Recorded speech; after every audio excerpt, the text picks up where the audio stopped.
I'd like to call the meeting to order with the Pledge of Allegiance. I pledge allegiance to the flag of the United States of America and to the republic for which it stands, one nation, under God, indivisible, with liberty and justice for all. Welcome, everyone. This is always a fun meeting when we recognize both accomplishments and our retiring employees. I'd like to report that this is the June 25th, 2019 Radnor Township School District regular business meeting, and the board met in executive session on June 18th, and earlier this evening at June 25th, we discussed matters of legal, personnel, and security. I'm going to skip over item 3.1 because we do not have our student representatives tonight, but I welcome a report from Mr. Batchelor, our superintendent. Mr. Batchelor? Thank you. Thank you, Mr. Stern, and welcome. It's great to see everyone. Great to see, we have parents and students here for recognitions, and as Mrs. Stern mentioned as well, we have recognitions for our retirees tonight as well. First off, I want to just share as the end of the year in our final board meeting, we've had graduation, we've had fifth grade move up ceremony. Besides the fifth grade move up ceremony, our eighth graders are preparing to enter the high school, and then we said farewell to our class of 2019. And while we're also talking about our students, I wanted to just thank again our students who are performing outside. Thank you, gentlemen, for your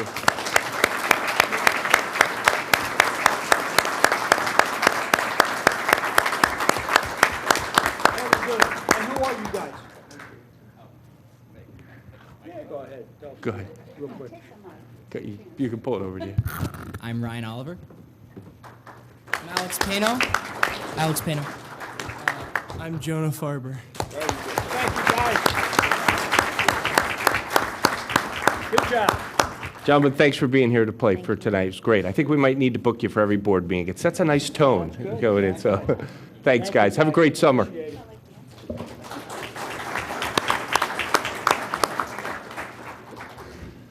So I was saying we said farewell to the class of 2019. Our school year has ended.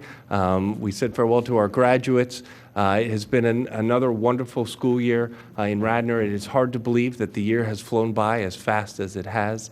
And we just want to wish all of our families and our students a wonderful summer, and especially for that class of 2019. It's hard to say goodbye. The teachers, the staff, the administration, all of us, we get used to seeing them around, and then all of a sudden that day comes and the class moves on. So we wish the class of 2019 all the best and hope they come back and visit us. And we're all very proud of them. You can see listed there many of the things that have gone on, just a few of the highlights. There's so many wonderful accomplishments we've had as a district. Those things that we're most proud of those are those opportunities that our students have had to be engaged intellectually, to be engaged in activities and clubs, and to continue to grow as a person. So we just listed a few. We could have gone on and on with pages and pages of some of those accomplishments, but again, congratulations to all those involved in many of these wonderful accomplishments for the year. And then we also have a thank you and congrats to our retirees and their families who are here tonight. Tonight is a special night because speaking of being hard to say goodbye to the class of 2019, it is especially hard to say goodbye to our staff members who have had such a profound impact on our district and our community and on the lives of so many students. So tonight, our last school board meeting of the year, it's a chance for us to give a final congrats. There are 25 staff members who will be saying goodbye tonight. We have, over these 25 staff members, 512 total years of service to Radnor students, families, and community. So we're wishing farewell tonight to 7 teachers, 3 bus drivers, 3 paraprofessionals, 3 custodians, 2 technology support personnel, 2 secretaries, 1 psychologist, 1 cafeteria worker personnel, 1 nurse, and 1 security personnel, 1 administrator. We're wishing good luck as well, that we'll talk about in a moment as well. So tonight's a special night to wish all of them well in their retirement. And just on behalf of the district to all the retirees, I just want to say thank you.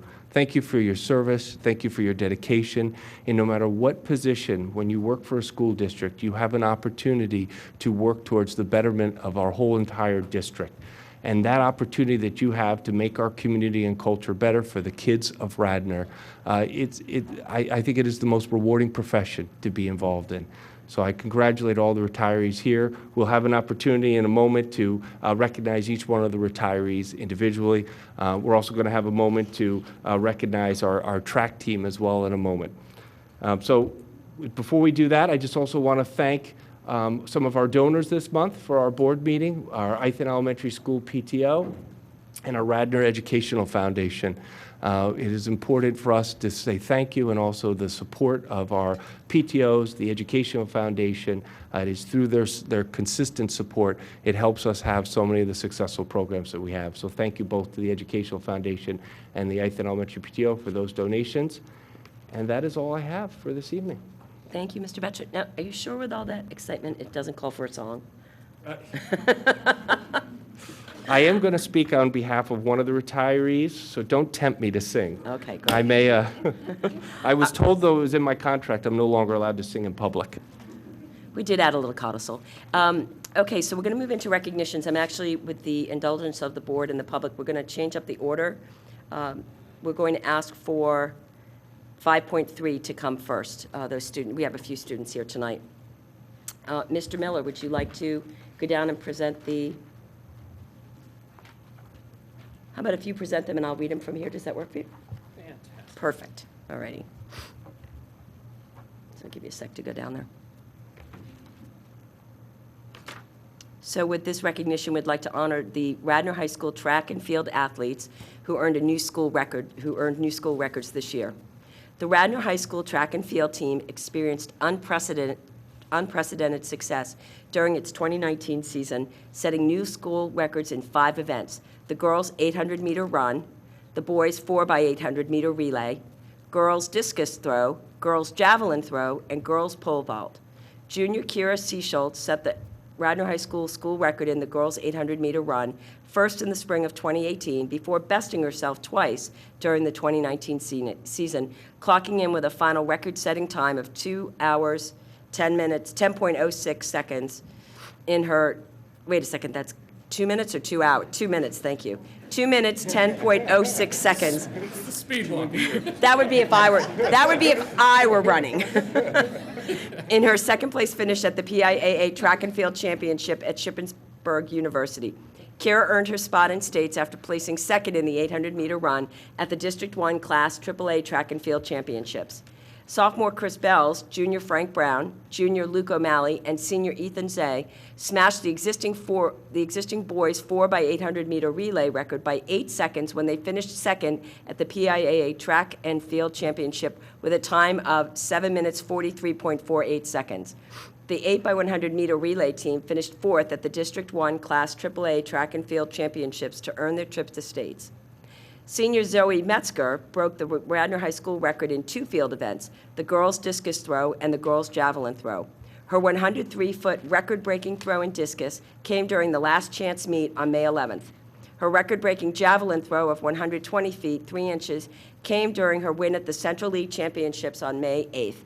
Zoe's performance this season earned her a spot to compete in both events at the District 1 Class AAA Track and Field Championships.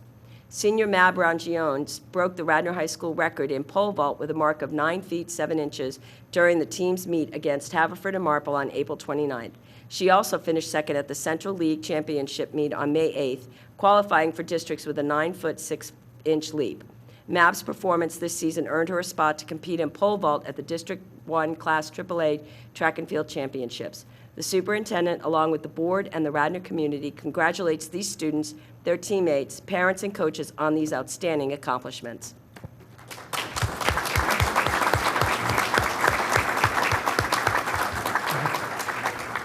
If you all the students could come up. So, more certificates than kids. Kira? Chris? Bell? Not here. Frank Brown? Luke O'Malley? Zoom, you're not Ethan. Zoe? Congratulations. I am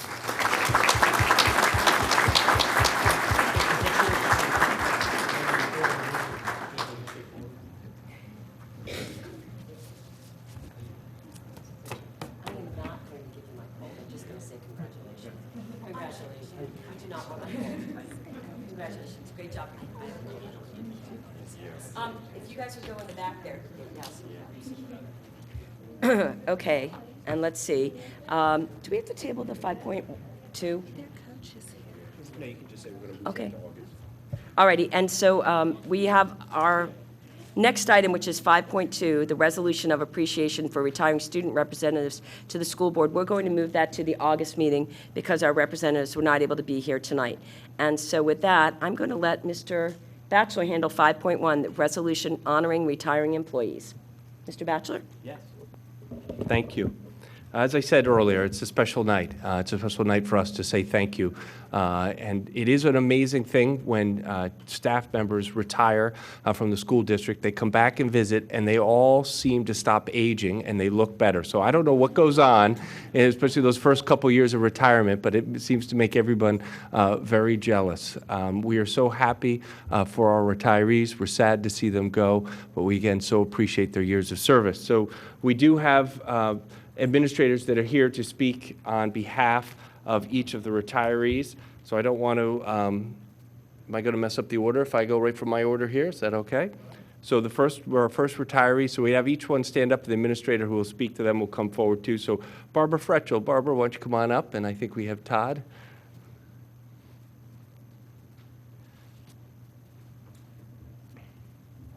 Here you go. Here you go, Todd. Just a little housekeeping. When an employee retires at Radnor, we give them a choice of either a plaque or they may take a chair, a retiree chair, and a retiree blanket. So some people you will see have plaques tonight. Other retirees have received their gifts already. So Barbara, you began your career at Radnor in 2003 after serving at the Wallingford Swarthmore School District. And I noticed on your application, which we don't see this much anymore, you were a clerk typist. So that is very rare to see that in today's age, but you've progressed into a financial clerk and benefits, and ultimately you came to us in the Human Resources Office, and we were blessed to have you. You developed trust with all staff regarding their privacy and medical benefits. One thing I learned when I got here is everybody was comfortable with Barbara because you always kept it confidential, and you did a great job helping everybody. For those of you that don't know, she's a huge Disney fan, and her beloved Phillies.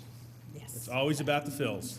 One thing I learned very quickly, and she's gone to spring training several times. She's gone on the excursions that in the off season that the Phillies have had.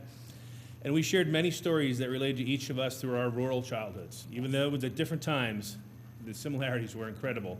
And one thing that I always still laugh at is Granny Grump and the pheasant story. And we'll save that for another day. But it's something that Barbara and I are connected to, and it was just great. Jen and Rob, you guys are blessed to have a mother like Barbara. And I wish you all the best, and thank you for the dedicated service.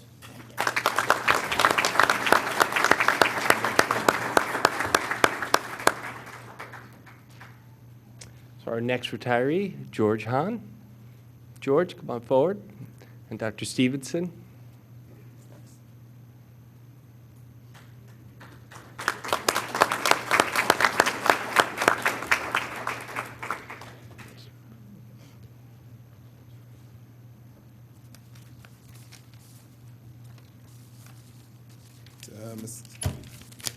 Mr. Batchelor, members of the board, ladies and gentlemen, it is my humble opportunity to say a few words about George Hahn. I've known George for since 2004 when I came as a member of this district, and immediately I knew two words about George. And those two words is quiet and trust. The Greek philosopher Plutarch said, "Silence at the proper season is wisdom and better than any speech." And that would talk about George. Here is a man who, instead of you have to hear, you learn from what's on his mind. And from him, we were able to learn so much wisdom, creativity, and insight. Over the 32 years of service with our district, starting in 1987, George was an excellent teacher, athletic director, and coach. But beyond that, George was a person that people at Radnor Middle School looked up to, because they knew that George was a man of his word, a man of convictions, and a man of dedication. However, don't take his quietness and his passiveness, as I found out when I became principal in 2007. So you see, I had this thing that I would meet with anyone. And there was a basketball team that Clyde Deal, our guidance counselor, had 60 boys try out for, 60. And he only took 15. And somewhere down the line, a group of parents decided they were going to meet with me to talk about why their child was going to be the next Michael Jordan. So I met with this group of parents. Clyde Deal threw his hands up and said he didn't care. And George said nothing the whole season. Well, the parents didn't get their way, but at the end of the season, George came to me and I asked George, George asked me, did I want him to be my athletic director the next year? And I was a little perplexed, because why would he ask that question? George simply was saying, if you trust me, then you'll let me do my job. And if you don't trust me, I'm okay with it, but I can't do this job. It was from that moment that I learned what everyone else knew about George, is that he is a man of few words, but great trust, which is a rarity across the board. George, we will miss learning from you. We'll miss your calm approach to situations, your love for teaching, your love for leading. And although you're moving on to the next phase of your journey, you have left us endless examples of love, trust, and commitment. We will never forget what you have done for this district and for this community. Thank you.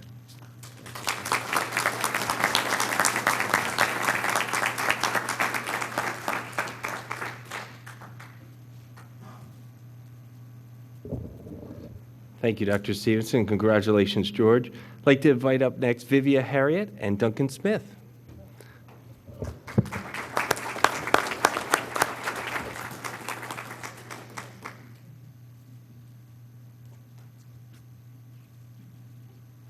Oh, she gets a plaque?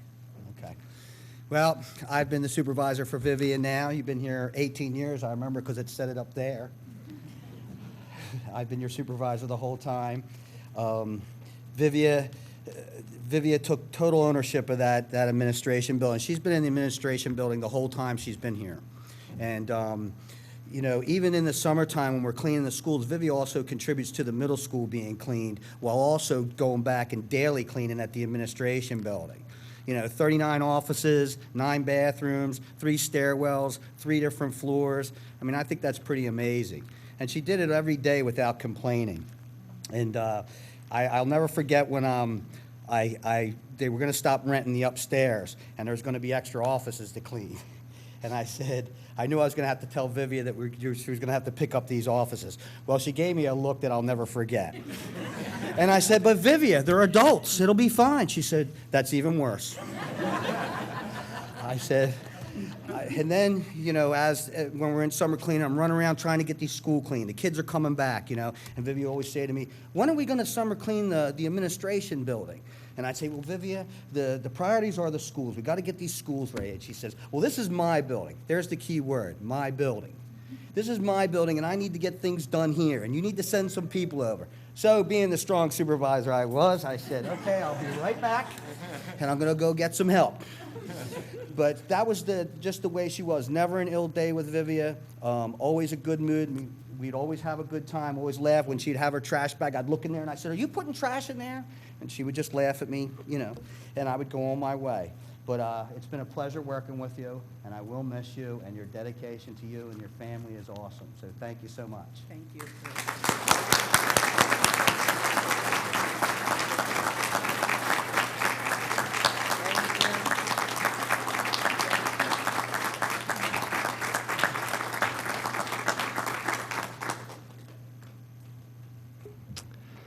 Next, we have Dr. Stevenson again to introduce Claire Swar.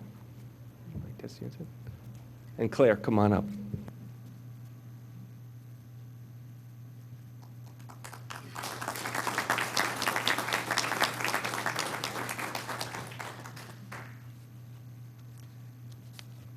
Swar, it is a pleasure on behalf of the middle school, having worked with you at the middle school, commend you for your 24 years of service with Radnor School District as a part-time instruction professional. Not only as a paraprofessional, you also was an extraordinary coach and a wonderful baker. You worked with our intramural swimming team, our baking club, and our sewing club. One of the things, if you don't know about Claire Swar, is that she has a gentle spirit, and she always finds time to care about everyone and anyone who's in need of assistance. She would always go out of her way to make sure the child had a way to the swimming club practices, even if it took her time to have to stay behind and wait. If someone wanted to be a part of something, she made sure that it was done. If a teacher needed extra materials at last minute, she was the person they knew that she would be the person they could go to fulfill their needs.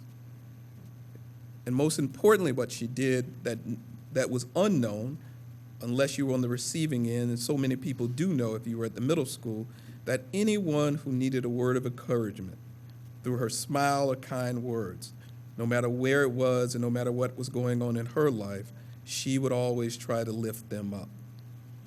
The good news is that Ms. Suarez will continue to work with the intramural swimming and baking and sewing club, so she will continue to have this presence.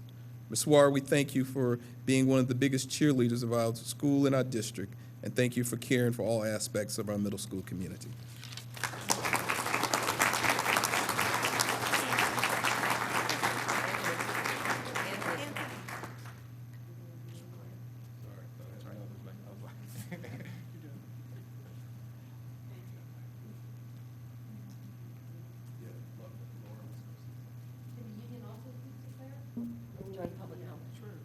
Comment or quickly if you want to. Quickly, go ahead. Really quickly, Claire, can I embarrass you? Because my goal here is, Todd said I had 2 minutes or less to make you cry.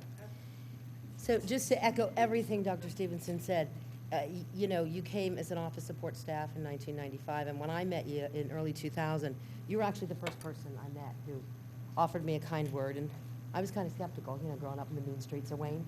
But I realized that you are quite simply uniquely intrinsically good and decent. And you were all, like Dr. Stevenson said, you are the person who always lends a hand, a shoulder, or a tissue. And I know you need one if your husband's there. But I wanted to give a few fun facts myself about you. People don't know that you single-handedly kept Lily Pulitzer in business during your tenure here at Radnor. Some people think that you can't wear black, that your body actually rejects the color unless it's a spring one. It's probably true. Mm-hmm. And you were also our most highly educated support person ever to work at Radnor, having gone to Cornell, or as you like to call it, the Big Pink. Is that what you said? Big Mac, yeah. I'm not a hokey person, but I can honestly say that when bad things happen in this world, I'm comforted by thoughts of people like you. Because you are just a good mother, a good daughter, a good friend, and a good human. And so many of us at the middle school are grateful for the favor of your friendship. And that's it. Under 2 minutes, right? And she cried. Thank you.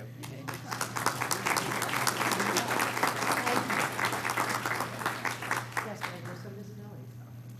So I understand Harry Tilsley couldn't make it tonight, but his wife Mary's here, and I think has Harry on the phone. So I'm going to invite Dan Bechtold up, and Harry's wife Mary sitting in the front, and I think actually has Harry on phone there. And I'm sorry, I'm not on. So Harry's. Hey, Harry.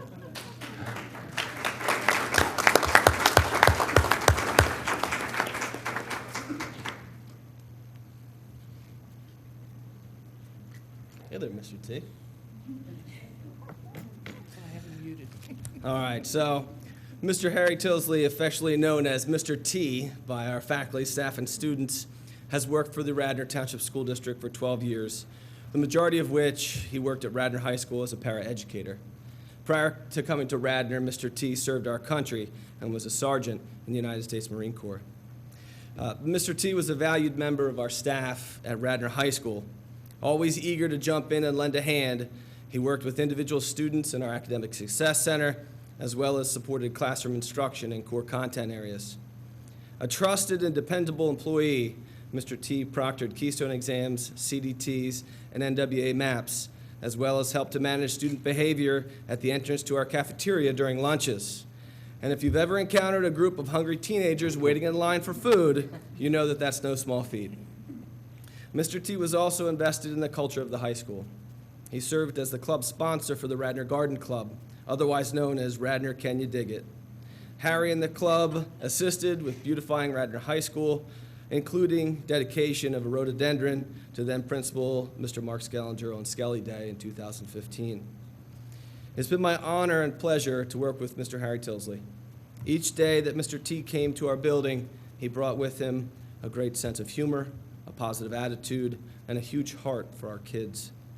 His presence will be sorely missed, and we wish him all the best on his well-deserved retirement. Congratulations, Mr. T.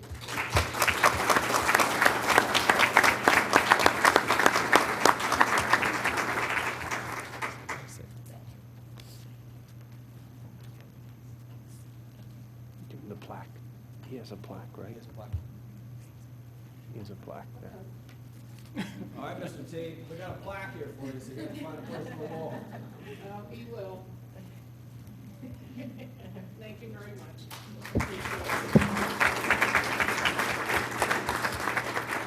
Congratulations, Harry and Mary. Thank you for being here. And Dan, Mr. Bechtel, why don't you stay up here, and we'll invite up Jeanette Wellborn to come on up next.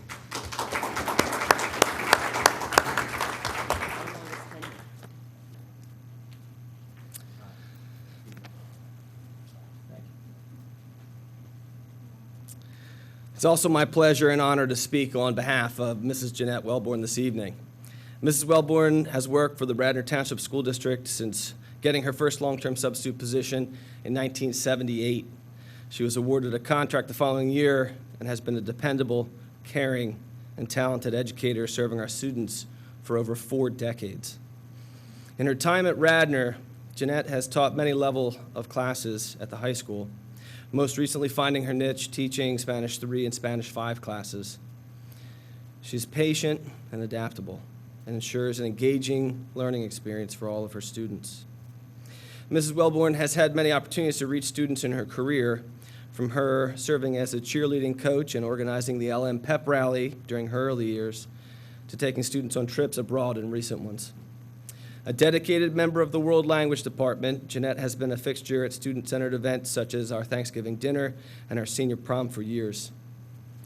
Mrs. Wellborn is an intelligent, passionate, and hardworking educator who truly puts our students first. A local girl with deep roots in our community, Jeanette exudes what it means to be a Radnor teacher. We thank Jeanette for her dedication to her students and our school and wish her an enjoyable and relaxing retirement filled with family, friends, and new adventures. Congratulations on an outstanding career, Jeanette.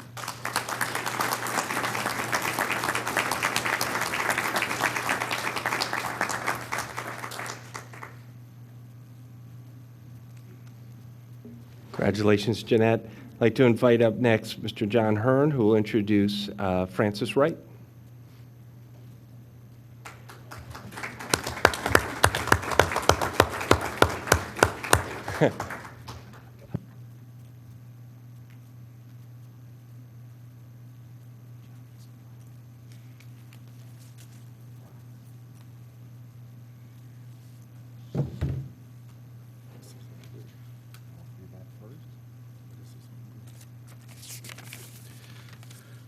Tonight is a rewarding night, but it's also a sad night because I'm saying goodbye to 2 friends that I've worked together with my entire career here at Radnor. It is a great privilege to honor the 2 gentlemen that will be retiring after a combined 63 years of service to the Radnor Township School District community. Radnor Transportation has an outstanding reputation for delivering quality service, and both Bruce and Francis have been important role models to our success. It is hard to imagine our department without both of your expertise to rely on. Mr. Wright will retire after 32 years of service to our district. He will leave behind a legacy of encouragement, achievement, and work ethic that will always be a part of your coworkers. We sincerely hope that your retirement brings lots of joyous times with your family and friends.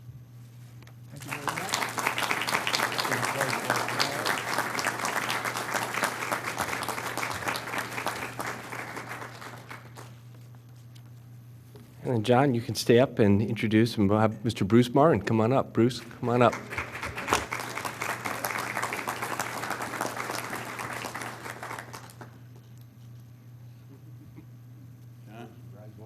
Thank you very much.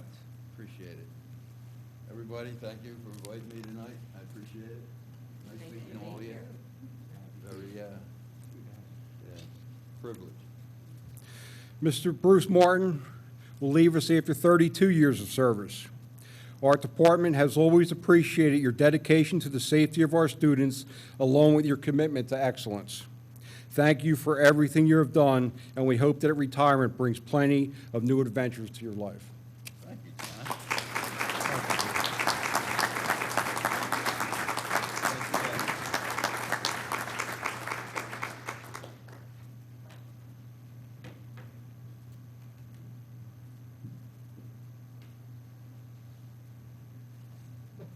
I get to invite myself up for the last retiree. Have we missed any retirees?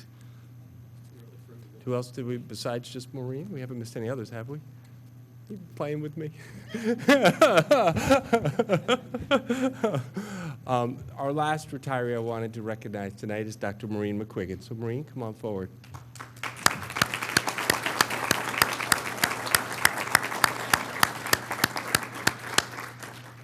Maureen is our Director of Secondary Teaching and Learning. We've had an opportunity at a recent retirement event to have some fun, but also recognize all the valued service Maureen has brought to Radnor and also to the field of education in her years of service to education.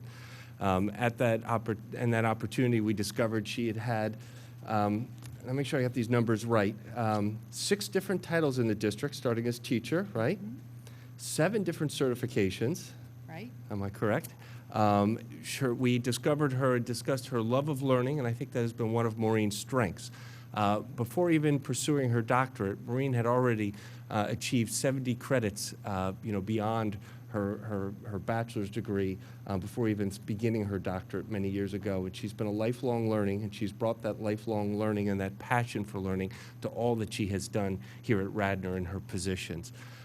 At graduation, we were joking in the beginning, I had an opportunity to leave the students with a little message, and that message I did sing to the students the bare necessities rather poorly, but I sang just a little verse of the bare necessities. But my point to the students was to challenge them to hopefully figure out in life what's most important to them in life, and figuring out what's most important, those bare necessities, that I hope that they would have the knowledge to figure out what's most important, the conviction to stand by that once they find it, and then the courage to fight for those things that are most important. Maureen McQuiggan has lived that.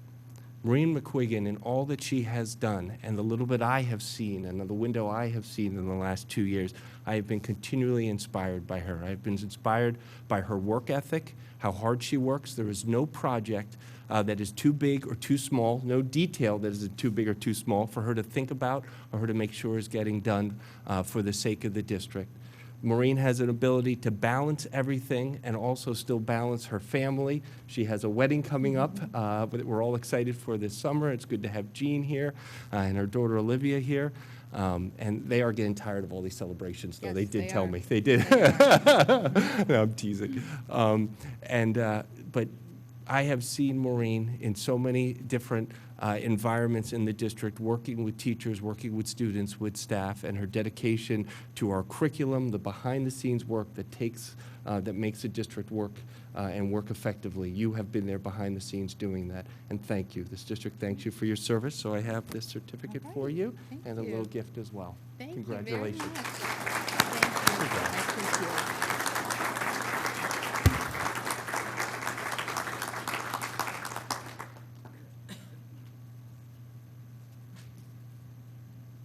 Now, realized that with all the retirees, we didn't give them an opportunity to speak. So if any of the retirees did want to say a few words, oh, look at the heads like shaking no. If somebody's, grandson wanted to come up and say a few words about his grandmother, now that he was giving me a hard time, I thought I'd give him a hard time. Oh, he's hiding behind his camera back there. But if any of the retirees want to say, Viv, come on up. We'd love to.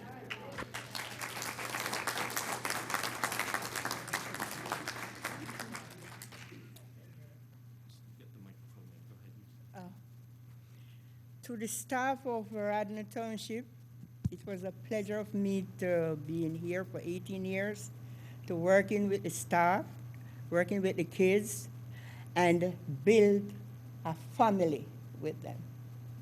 It was nice of me. It's a mixed feeling right now for me to leave, but at the same time, it comes at times that you have to make a step.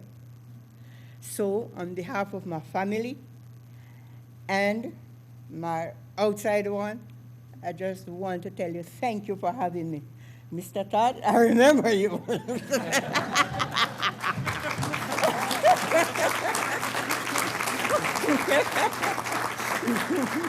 You're going to have to tell me later why you remember Mr. Todd. All right, we'll talk later. We're going to talk later about Todd.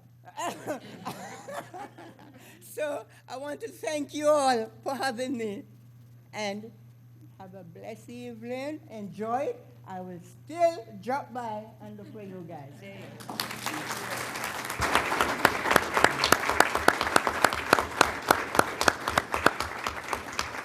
Vivian, thank you. And we hope you will come by, please. Yes. Any other retirees wanted to say a few words, please? You're more than welcome. No pressure, though. I think George is shaking his head. Well, again, I just want to thank the retirees. When we look at our district, we are in a people business. We're in the business of working with kids, and we're in the business of working with our staff, which is it is a people-intensive business.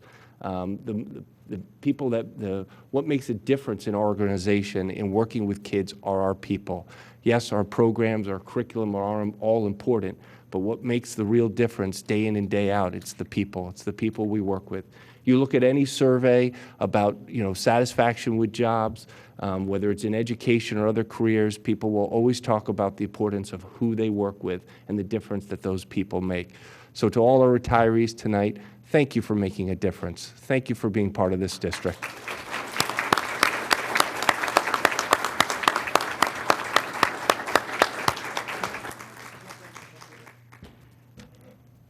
I normally don't say too much. Well, sometimes I do, sometimes I don't. That's not true.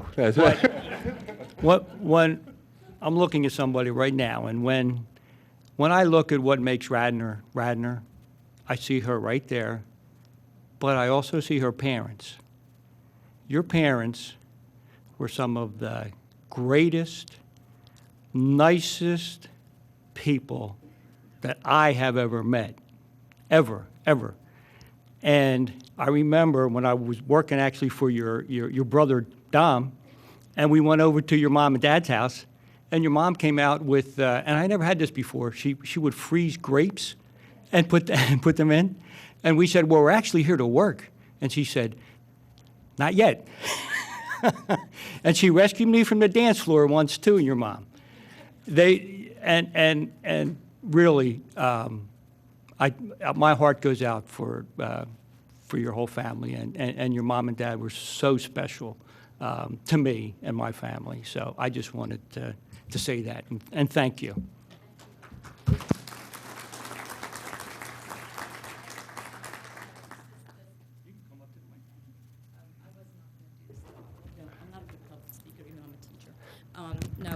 So I grew up down the street from Charles. I know Chuck Madden.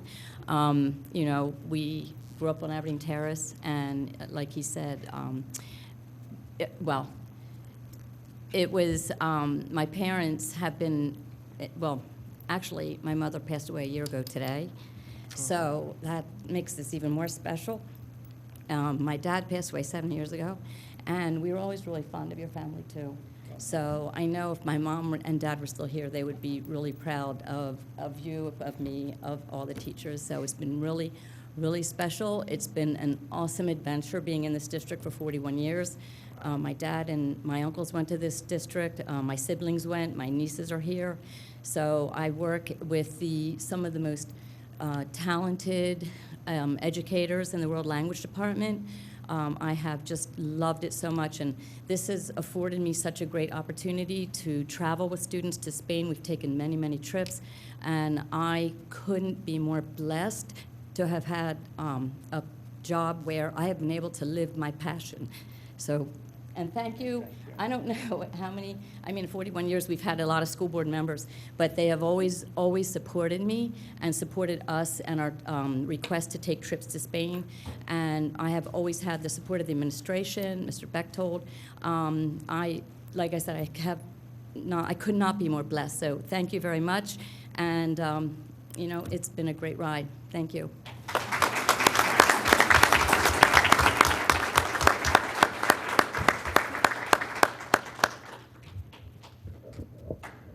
Alrighty. Jeanette, thank you. Any other?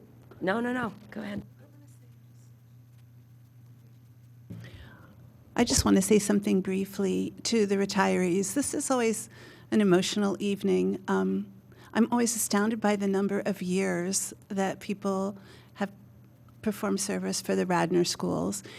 And for many of you, the teachers, they taught my children, but the bus drivers, the Vivia, we see you every Tuesday night. She's working later than us. All of you are a huge part of why Radnor is so special. And this is also a moment we have to acknowledge Dr. McQuiggan for all the work that she's done in this district. In addition to the stats that Mr. Batchelor quoted, she worked under 7 different superintendents while she was here and kept the curriculum. She was here for 3 years, too. Cycle. I'm joking. Kept the curriculum cycle working smoothly, making sure that we had challenging and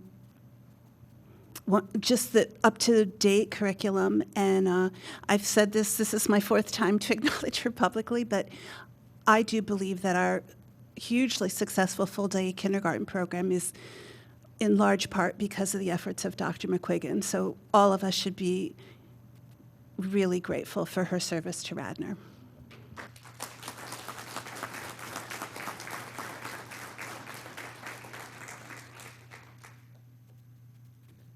Okay.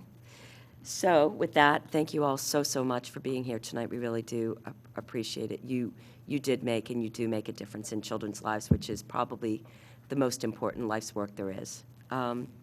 With that, we're going to move into a presentation from Representatives. Excuse me, Mrs. Stern. Ebba. You need to approve the resolution Oh, honoring I'm sorry. retirees. I will entertain a motion to approve the recognitions. Oh, the resolution. Take a motion. So moved. And a second? Okay, all those in favor? And this resolution passes 6-0. Thank you. Retirees and families, you are welcome to stay for the entire board meeting. They're exciting, they're engaging, they're very dynamic. There's also some cake left over in the lobby, and you're free to also enjoy your summer and begin your summers. They could have stayed for the presentation. They could have said, yeah.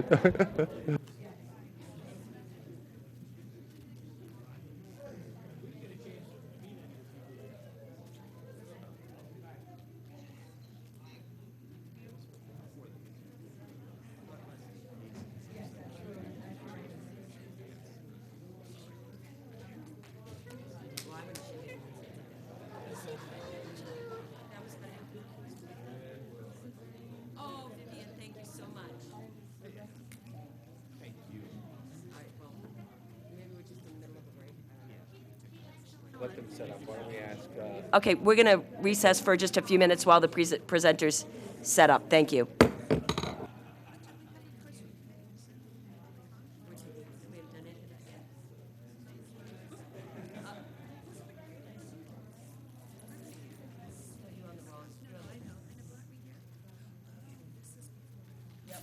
So we're on a quick recess.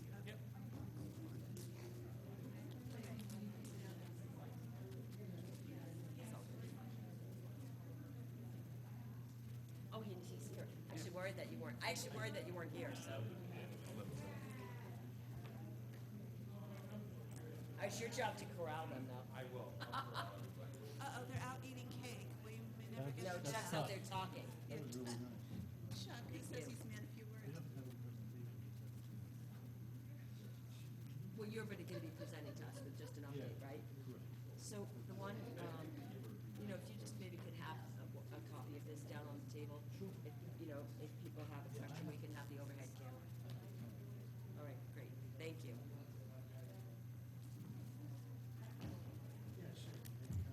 It's like only a few minutes, right? The presentation. Yeah, I'm just going to go through the memo quickly, see what questions you have. You're seeing this for the first time. Okay, great. Thank you.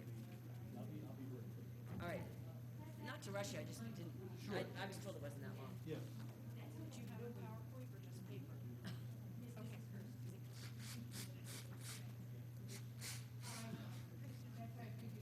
Other than having a cold, I'm fine.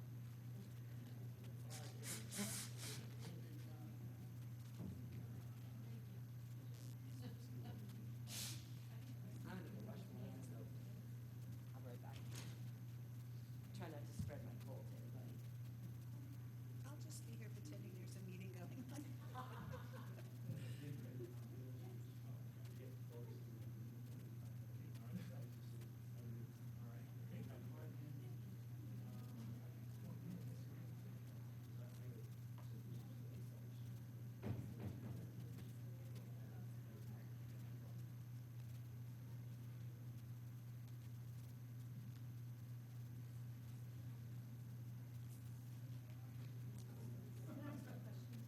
Yeah.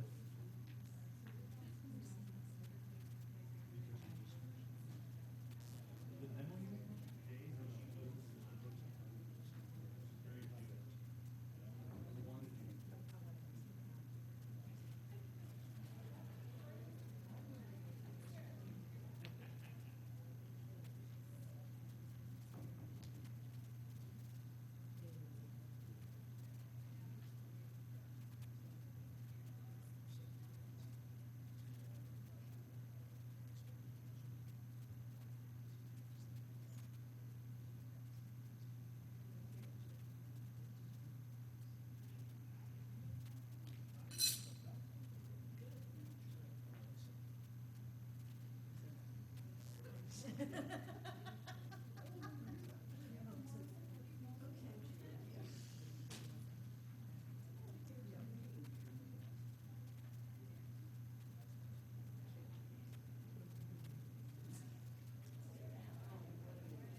Well, just not because we have to do public comment, we have to listen to a trail update. Is it really a meeting for not next week?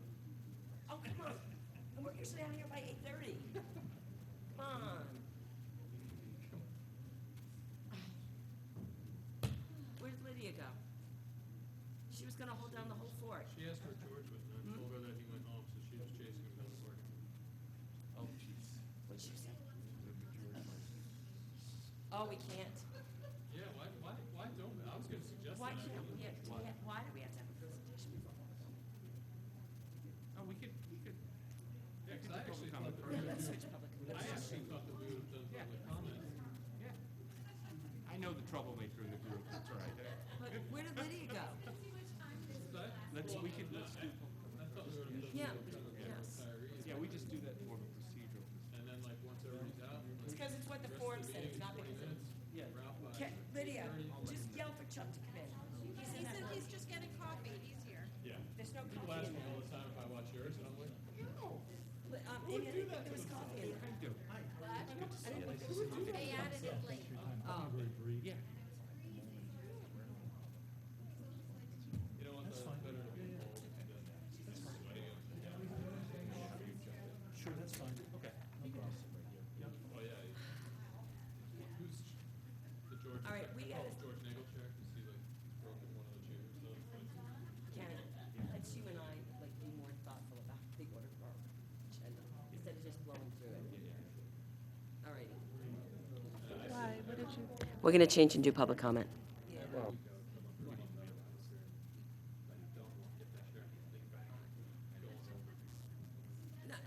Just in general.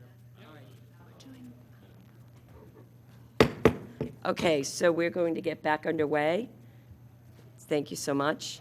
And after that brief recess, just to let the retirees leave, we're actually going to have another slight change to our agenda and move into public comment, and we'll have the trail presentation after that.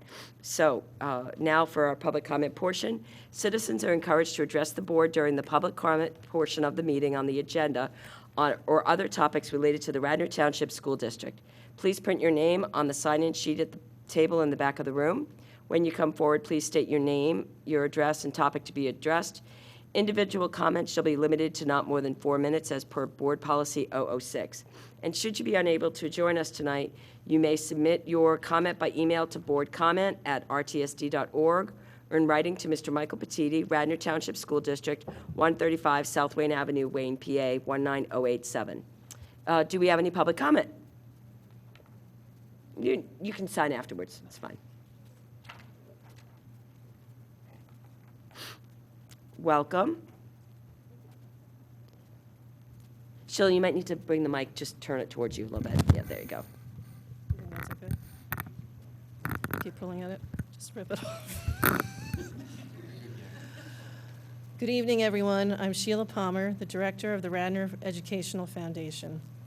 On behalf of the foundation and its board of trustees, we want to take a moment to note both the retirement of Dr. Maureen McGuigan and the departure from the district of Dr. Tony Rabarchek.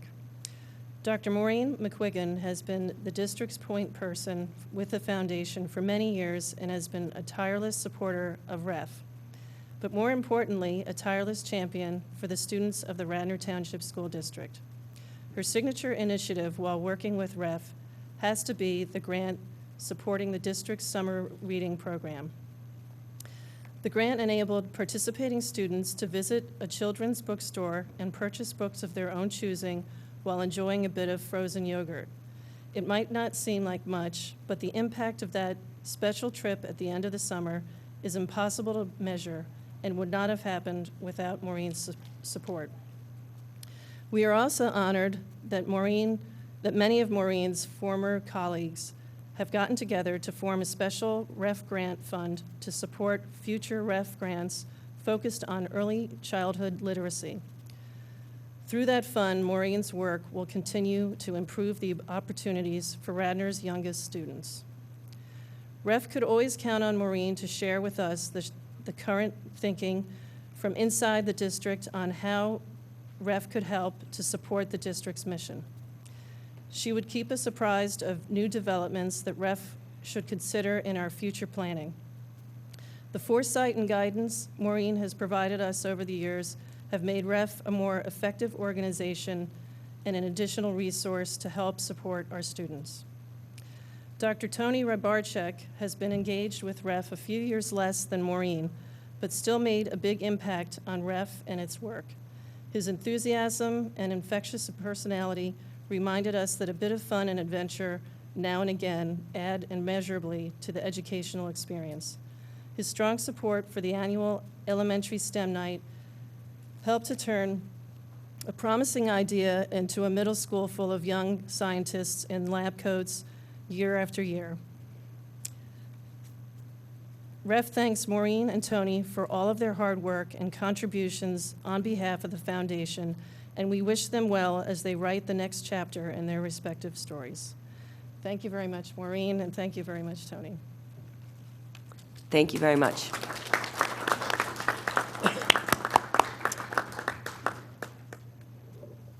Welcome, Dr. Winters. Welcome. As a colleague of many of those retirees, I would like to express my appreciation. And I know a saying that often is repeated that teachers never know where their influence ends, and I think that's so true, not only of our teachers that were recognized tonight, but also our administrators and those who are our bus drivers, who are the first to see the children in the morning and the last to see them leave in the end of the day, and also for those people like Vivi who make sure everything looks spick and span when they return the next morning. So I think those touch everyone's lives, and we do appreciate their service, and we know they'll be long appreciated. Thank you. Thank you, Dr. Winters. Is there any other public comment? Do we have any written emails? Penny, are there any emails? I guess Michael's not here. Okay. Alrighty, so with that, we are going to now have our presentation from the Radnor Trail. Thank you, everyone.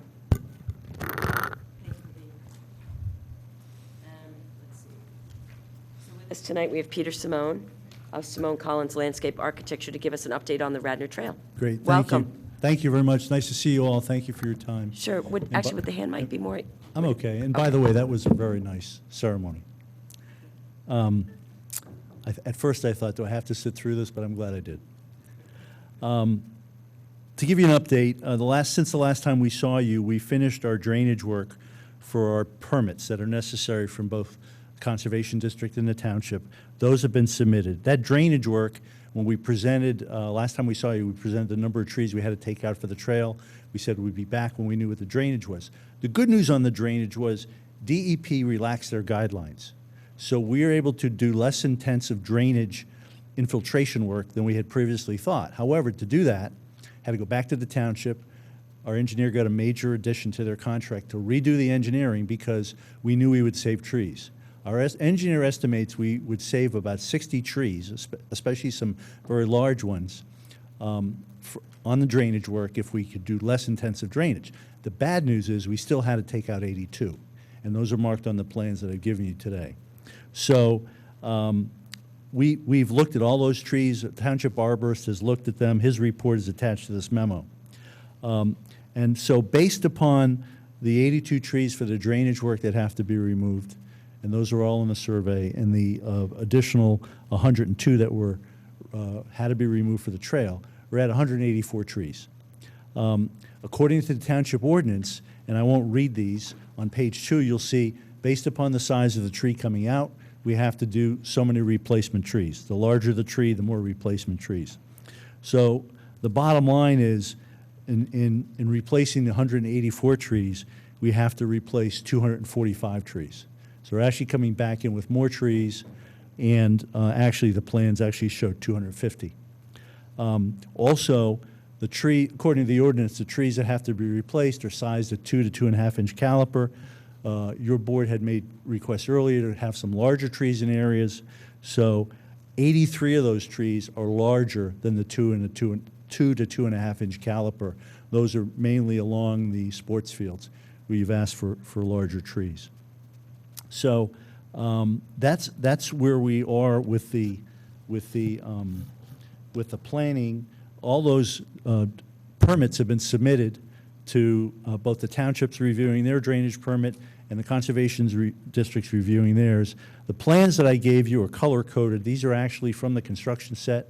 They're simplified and colored so you could see trees that are being removed, trees that are being replaced, and existing trees that will remain, and some of the lines, the heavy lines, are where the drainage improvements are happening. And we did meet with Mr. Brooks, your new director of facilities, a couple of weeks ago to go over this with him. So I realize this is a lot of information to just hit you with this evening. And if you have any questions either tonight or as we go forward, please let us know directly or through Mr. Brooks. We'd be happy to get back to you individually or collectively to answer questions. Where we hope we are is we hope to have, the other thing I should mention on the plan, which is important, is the township ordinance requires that for any drainage improvements, we have to have a 20-foot buffer between the drainage improvement and the easement.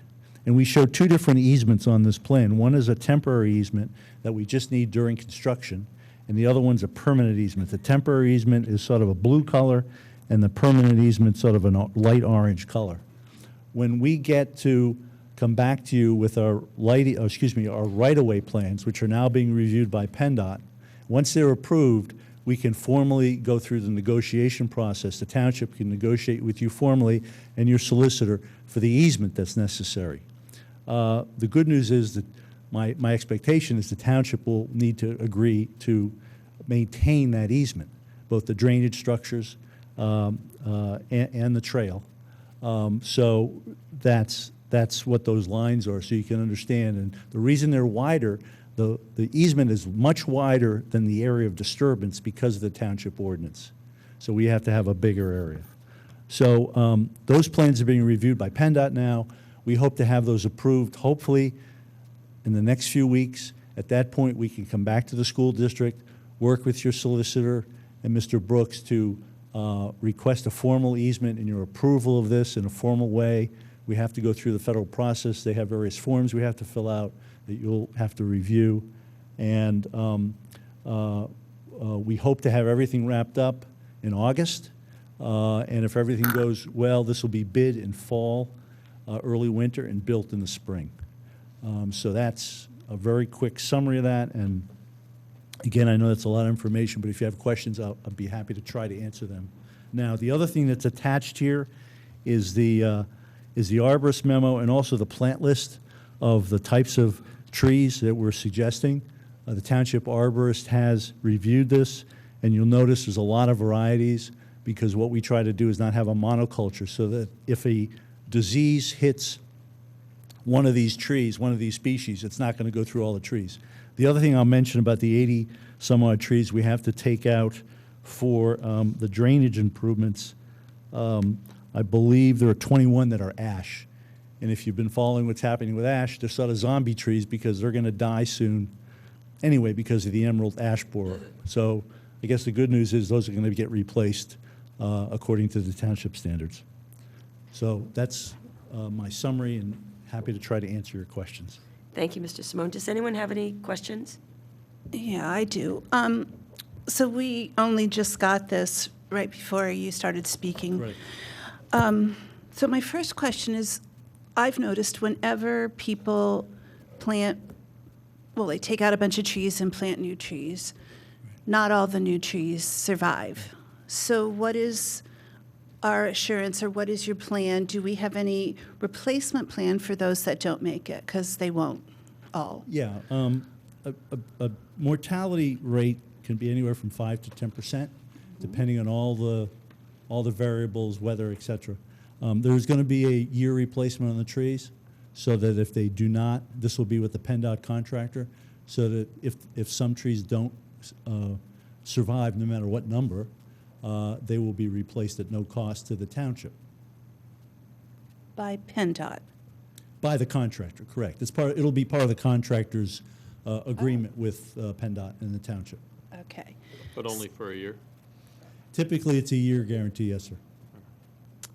Okay, and so I'm one of the people I'm really upset about losing all these trees. I mean, I understand the plan.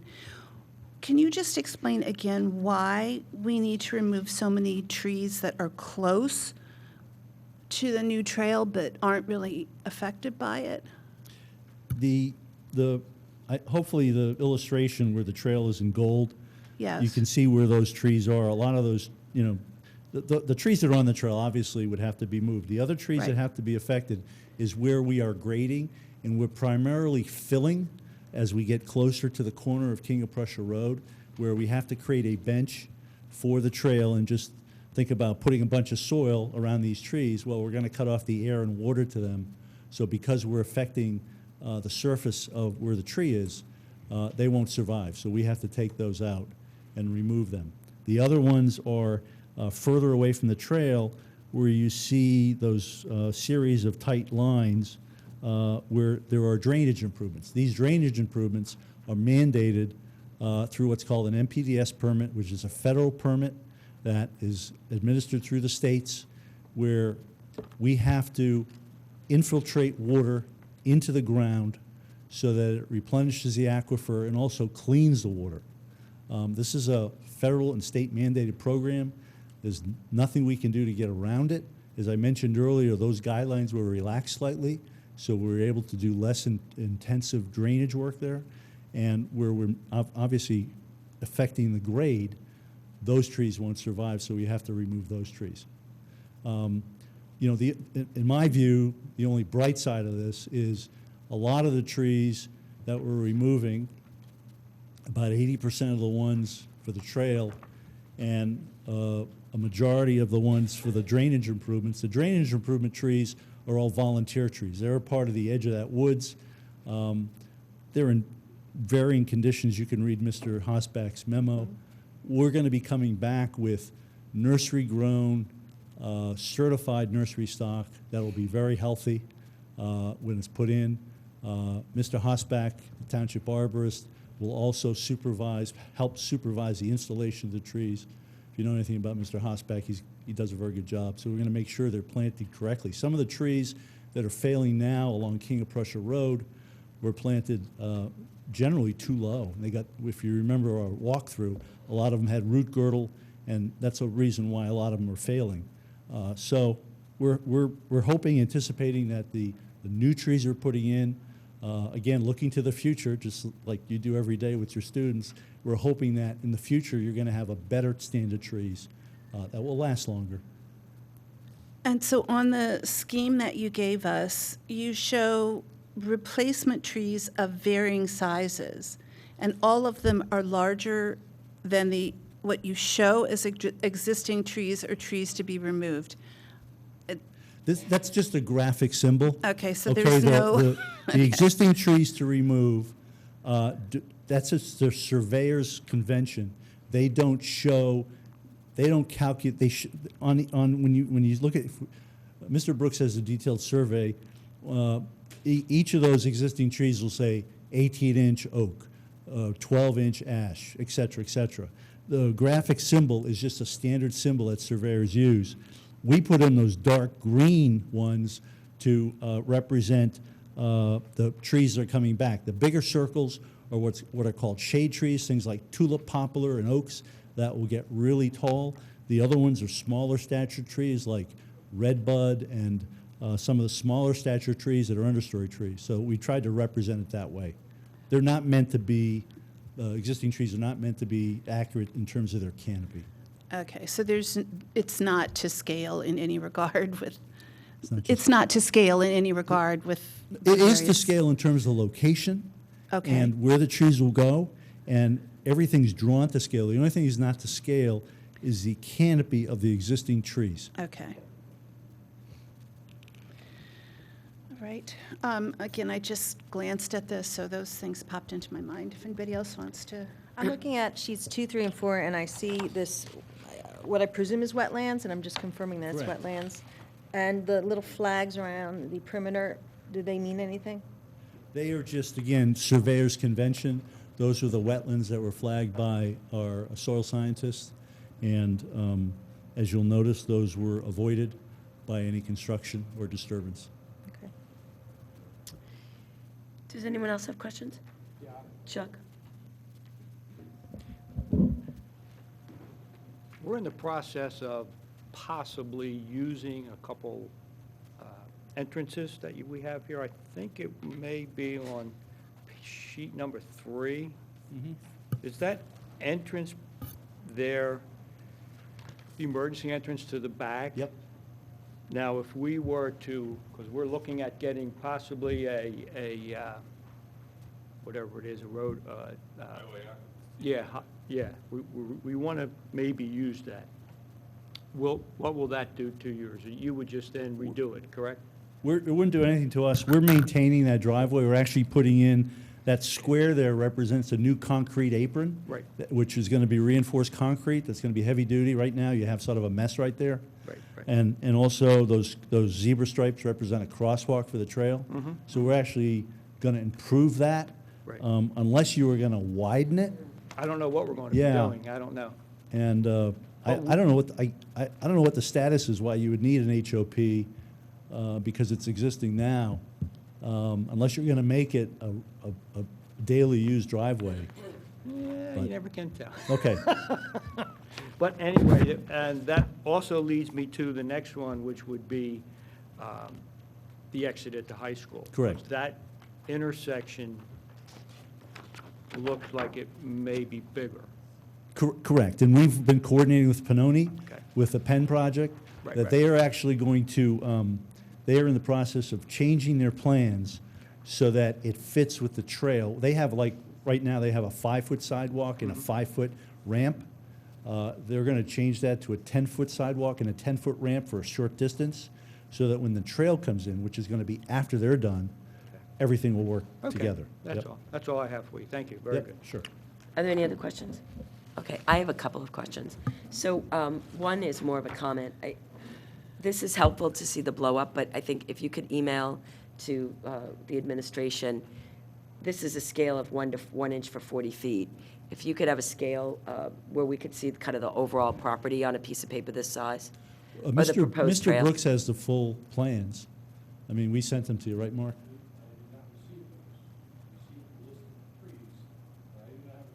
Okay, we Mark, you thought- should put on your mic, but that's, so Mark We'll said get he it to didn't you. receive the plan. Sure. So if, Mark said he didn't receive, Mr. Brooks said he didn't receive the plan itself. So if you could just make sure to Sure. send to Mark, this is helpful as a close-up, but to put the context of what the whole thing is going to look like at this point would be helpful.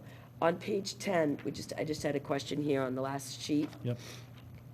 Right near where the entrance is. I don't actually know where this is. That is the bus depot second entrance. That's Okay, so right- what are those kind of starred-looking things? Those are existing pines that are coming out. They're beat up. Oh, I'm just curious why they are labeled on this page differently than all the other trees to be removed. Because they're pines. They're a different species of white. They're old Japanese No, I know it- black I know the pine. trees, Again, but- it's a convention. It's just a graphic convention that it's not a deciduous tree. It's an evergreen tree, and you just typically show it like a little star. as Got you it. I describe would it. just suggest for clarity that you add that to your legend as another tree, Sure. as maybe an evergreen to be removed. Sure. And is that part of the 82 trees? Are the pines part of the 82 trees? They're part of the 102 that removed for Let the me ask my trail. questions. They're part of the trail removal trees. Correct, Not yes. the drainage ones. Yes. Those are. The overall removal. Correct, and those were presented to you at our last meeting with the arborist understand that. evaluation of each one. The fact that you labeled them differently, I just want to make sure they were still part of the count. Sure.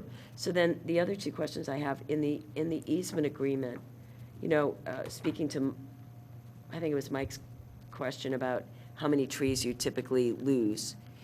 What's the plan for watering these trees in their tender growing years so that we keep as many as possible that get planted? Yeah, again, the contractor has to maintain them.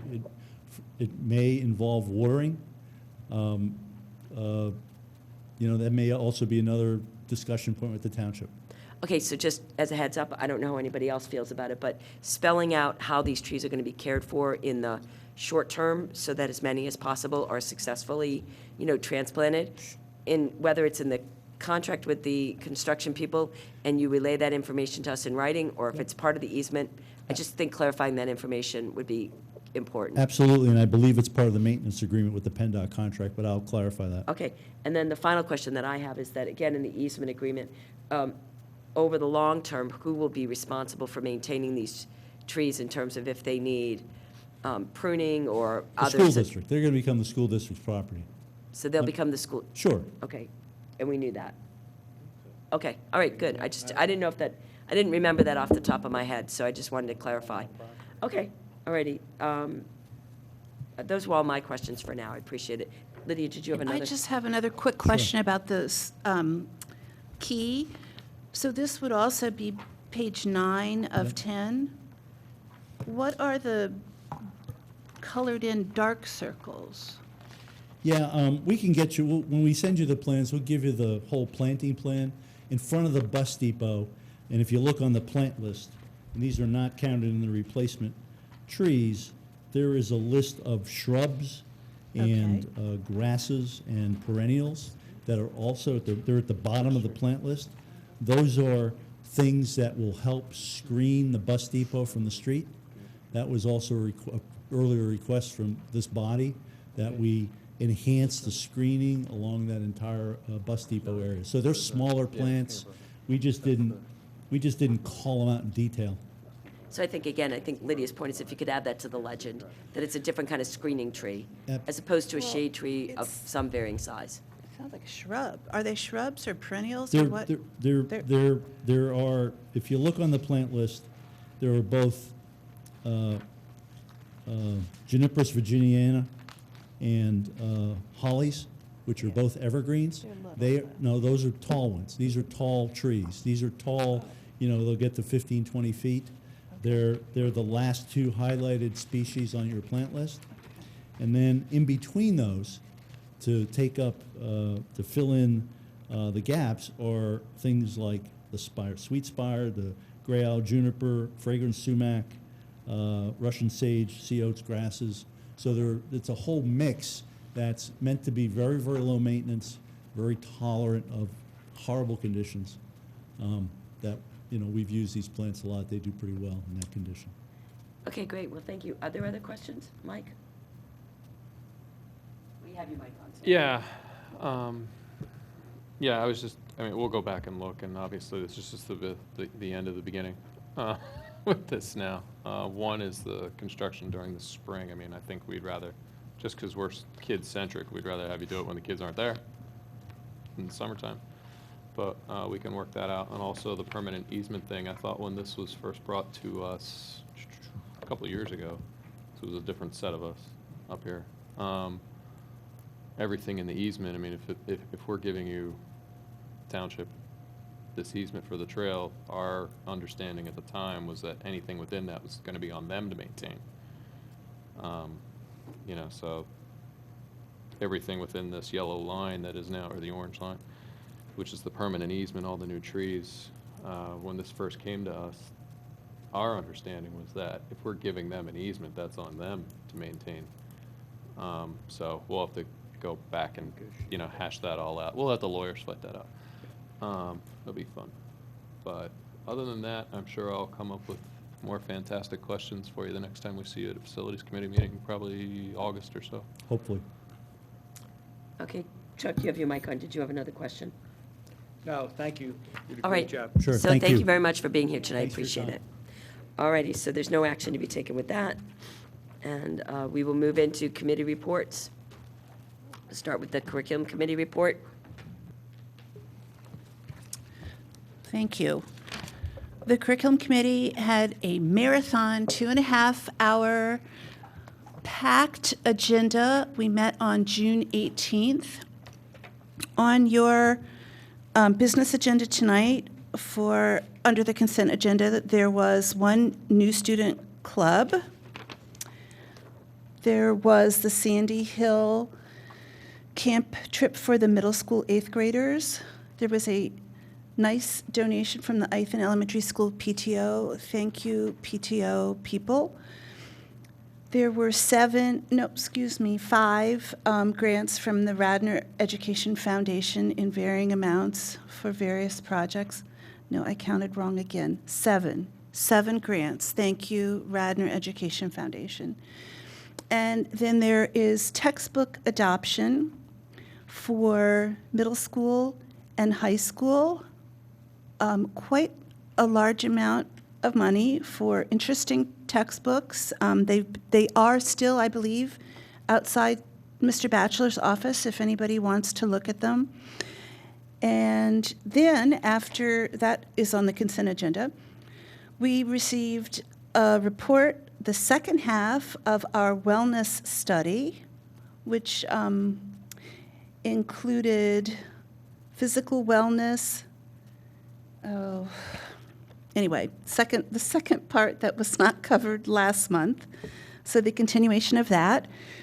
We received the audit report, so the English language learners or English language department was up for audit, and so we received a report from our fantastic EL teachers. And then we also received a report about the libraries within all of the schools, and the library curriculum area was under audit this year. So that was, I think, the extent of our meeting. Again, lots of information. So if you have 2.5 hours to watch it, please do.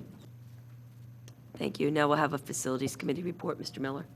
On the other end of the time scale, we had a maybe 25-minute long facilities committee meeting on June 4, where we had an update on the bleacher project, which I think we're now calling the athletic facilities or athletic infrastructure project at the high school. I still call it the bleacher project.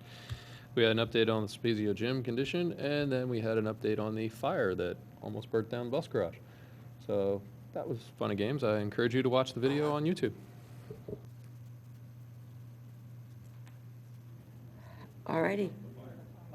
Yeah. Okay, so the Finance Committee met on June 4th, and several items that are on our agenda tonight are the approval of the Delaware County Community College Prendergast Building Project. This is an item that was tabled at our May 28th meeting. And we also have approval of the election of the trustee appointments for the Delaware County Community College, which is also tabled from the May 28th meeting. Both of those are going to be roll call votes later in our meeting. We had an update from Zach Willard from PFM, pardon me, who gave us an overview of the status of our current bond obligations, and also, the status of some prior bond refundings that we did, and options for the district to in moving forward with a bond for any potential high school athletic infrastructure improvement project that we may be considering as a board. We also had a review of the appointment of the voting delegates for the PSBA Delegate Assembly, which will be held in October. As of the Finance Committee meeting, 2 board members, Sarah Dunn and Andrew Babson, had expressed an interest, and we reviewed those at the meeting. Since that time, Ms. Solomon has also expressed an interest. That email was sent out to the whole board. So on your agenda tonight is a request to approve Andrew Babson, Sarah Dunn, and Lydia Solomon for those to be our voting delegates. And finally, we went over a bunch of board agenda action items, 2 of which were dealt with in last week's special board meeting, but the others are some supplemental contract changes, our nurse coordinator, appointment of Todd Stitzel as our Delaware County Public School Healthcare Trust representative, an approval to pay bills in July and August while we do not have board meetings, and also a series of bids, items for art, music, PE, and thus and such that were put out for bid. In addition, we'll be approving the donation of food that we have left over in the cafeterias. It's all shelf ready, things that will not, they will expire prior to the start of the new school year. And so they'll either be donated to the Salvation Army Homeless Shelter and the middle school PTO, which made baskets for families. That was an initiative they did this month, which was really quite successful, I think. I don't know that we had set numbers to thank them specifically, but a few really dedicated volunteers at the middle school put out the call, and I think it was a really successful endeavor to feed some of our families here in Radnor over the summer months. So our next Finance Committee meeting is tentatively set for August 13th. Mrs. Stern, just a point of clarification. Sure. The PTO had contacted me after the day of our meeting, indicating that they would prefer that those items were donated to the homeless shelter because they had such an outpouring of generosity from the community. Okay, so do we need to update that on tonight's? It has already been updated on the agenda. Thank you. I was reading off of my finance agenda. Thank you for that clarification. Okay, and with that, we have a policy committee report. Mrs. Goldman? The Policy Committee met on Tuesday, June 11th, and the 3 items we discussed are on the board's consent agenda tonight. We're asking the board to approve the following 2 policies for a first read. Policy 216, Student Records. This policy is being reviewed because administration, in consultation with the Solicitor's Office, identified Administrative Regulation 216 as one that required an overhaul to read more clearly. The current AR 216 will be completely repealed and replaced with a new, easier to understand 216 AR. And during the process of reviewing the AR, Policy 216 was also reviewed, and minor revisions were made to eliminate unnecessary and/or duplicative language. The other policy that's up for first read is Policy 200, Enrollment in District. This was reviewed because administration, again in consultation with the Solicitor's Office, identified Policy 200 as one that required a much more comprehensive administrative regulation. The existing AR will be replaced in its entirety with a new comprehensive AR. And as far as the policy goes, a purpose and delegation of responsibility section were added to the policy along with some other minor revisions. And last, we're asking the board to approve Policy 239, foreign exchange students, for a second read and adoption tonight. Nothing has changed about this policy since it came before the full board in May and was amended there by a motion and a vote. So the next policy meeting will be on Tuesday, August 20th at 6:30. Thank you. And then a report of the Government Relations and Communications Committee. Yes, the committee didn't meet in June, but I did just want to say, because we are the Government Relations Committee, that today the House approved the state budget, and it's a $34 billion budget, and it's going up for consideration and a vote to the Senate as we speak and into tomorrow, and every expectation is that it'll be approved shortly. It includes $160 million more in funding for K through 12 basic education, and while that's more, it's less than was initially asked for. There's a $50 million increase in special education funding, $25 million more for early childhood programs, $60 million more for school safety, which was more than had been asked for, and then there was $25 million allocated to EITC, the Education Improvement Tax Credit. So that's a pretty big deal that the budget is on time and done. There will also be coming with it 2 omnibus school code bills, and an omnibus school code bill is basically a bunch of education legislation that hasn't been passed yet that's going to be packaged into one bill. And one of the bills will deal with school safety, and the other will consist of several other pieces of legislation that haven't yet passed. So I just wanted to mention that, because if we had met, that would probably have been taken up much of our meeting. Our committee will next meet on Tuesday, August 13th at 5 o'clock. The budget's due June 30th, so what's the date? Neither here nor there. Well, don't say anything yet, because the Senate hasn't finished, it's but neither here nor the there. House got their work done. Okay. All right, so we're going to move into our priority action items. The first item is a request to approve the Delaware County Community College Prendergast Building Project.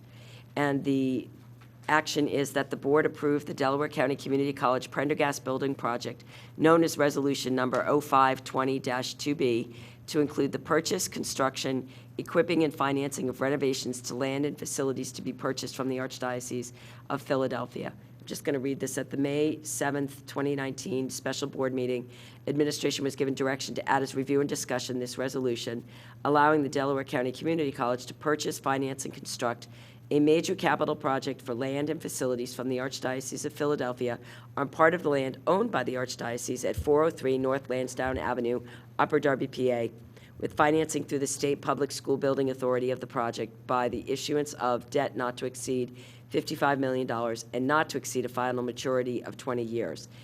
That was tabled at our May 28th board meeting. At the June 4th, 2019 Finance Committee meeting, as I mentioned earlier, members of the Delaware County Community College were present to give a presentation and answer some questions with regard to Resolution 0520-2B. Administration is now adding this to the agenda for tonight's board approval. I'd like to entertain a motion. And a second? Second. Okay, do we have any board discussion on this before roll call vote? Yes, Ms. Goldman. Yeah, I just wanted to say this is a subject we've been discussing for some time. We even discussed it with some other districts at the, it was a subject at the Delaware County School Board's Legislative Council meeting. And I just wanted to say that I have some concerns about this. I won't be approving this tonight. I feel very strongly that the Delaware County Community College is a wonderful resource in our community. I've heard of wonderful student outcomes. However, this initiative, I think, was less than ideal in terms of the way it was approached. And I just think that there are some things that we ought to take under strong consideration about this before casting votes tonight. One of them is that, just so that everyone remembers, at the May meeting, we approved our share of their operating budget, which is a $1.4 million line item in our budget. You know, there are, out of the 15 school districts, for whatever reason, and I'm not really sure why, only 12 of them are sponsoring school districts. So, you know, we have I think our combined contributions account for almost 10% of their operating budget. And throughout this process, I really felt like the school districts were left out of the conversation. I understand there were some restrictions on what the Archdiocese wanted the conversation to be about, but I just think when we're making as hefty an investment as we are, that there could have been more proactivity and collaboration and transparency around the whole transaction, frankly, and the formation of the proposal. I also had heard from some other board members in other districts that in May 2018, Moody's downgraded the college's bond rating, and that's concerning to me. I don't know. The reason why the bond rating was downgraded was because of ongoing declining enrollment. And when they came to the Finance Committee meeting, I think they were asked about that, and they said in a good economy, the enrollment goes down. And I don't know what effect that's going to have on borrowing, but I do think it's something that's worth noting that their bond rating was downgraded as they get ready to take out another bond. I also have concerns about the estimated cost of $55 million because it's not based on any architectural plans, as I understand it. It's based on the rehab of a building in Lancaster County and the cost per square footage to do that project. And I'm not sure that the correlation for that estimate was made clearly when the Delaware County Community College administration came to the Finance Committee meeting. And I'm glad that they came. I really appreciate that the Finance Committee invited them here because I think that that was important to hear from them a little bit more about such an investment that we're making. And that gets to the other thing, which is that the agreement that we're bound to is already 53 years old. It was created in 1966, a very good year, I might add. Any reason? Okay, you got that, Jeff. But this is tying future boards to a deal that's already 53 years old, and I'm just concerned about it. I mean, this is something that is going as it is through 2034 and 2035, the 2034-35 school year. It's hard to even get that out because that seems so far in the distance, but this will extend to 2039. So, I just have concerns in sitting here in our fiduciary role as to whether or not this is a wise undertaking. I really like the suggestions that came up at the Finance Committee meeting. I thought that they were very innovative. The idea of solving the problem that the DCC has with getting students to its other campuses by running an internal shuttle, much like some of the other colleges do. And I was just disappointed that the DCCC didn't seem to have any, when certain ideas were raised, they didn't seem to have any ready answers. So, like I said, I'm a big supporter of DCCC. I think we're very fortunate to have that resource. I think we underutilize it, frankly. We could be doing a better job with using the DCCC, but this is a separate thing. This is a business venture that they're undertaking with our support, and I just don't feel that this, at this time, it's something that I feel I can support. I wish they would have come back to us and been more collaborative, and maybe we could have worked towards something else. And I think there are other school districts who've had issues with it too. So that's my comment about this. Do we have any other board comment? Can just refresh my memory, Ken or Mike or Michelle or anybody. When they were there, when the DC people were here at the Finance Committee meeting, we asked what happens if we all vote no? Like all the, not us, but what if all the subscribing districts, partner districts, whatever they're called, vote no? They get to do it anyway. But I don't recall right? them really answering that, actually. But they need PDE approval. But then about they can do this anyway, but under worse financial terms. And then What even they if, said they needed the approval for was to extend the term of the agreement. So they could, instead of getting a 20-year bond, borrow a 15-year bond. So, but we're still on and the hook. not require the approval. What they need the approval for is to go beyond the term of the initial agreement. And then, obviously, because it's like taking a 20-year mortgage on your house versus 15, it's going to cost you more each year. But you pay it off sooner. But also, their counsel who was there said that even if we don't approve re-upping the agreement in 2034, whenever it's up, we're still on the hook with them under state law.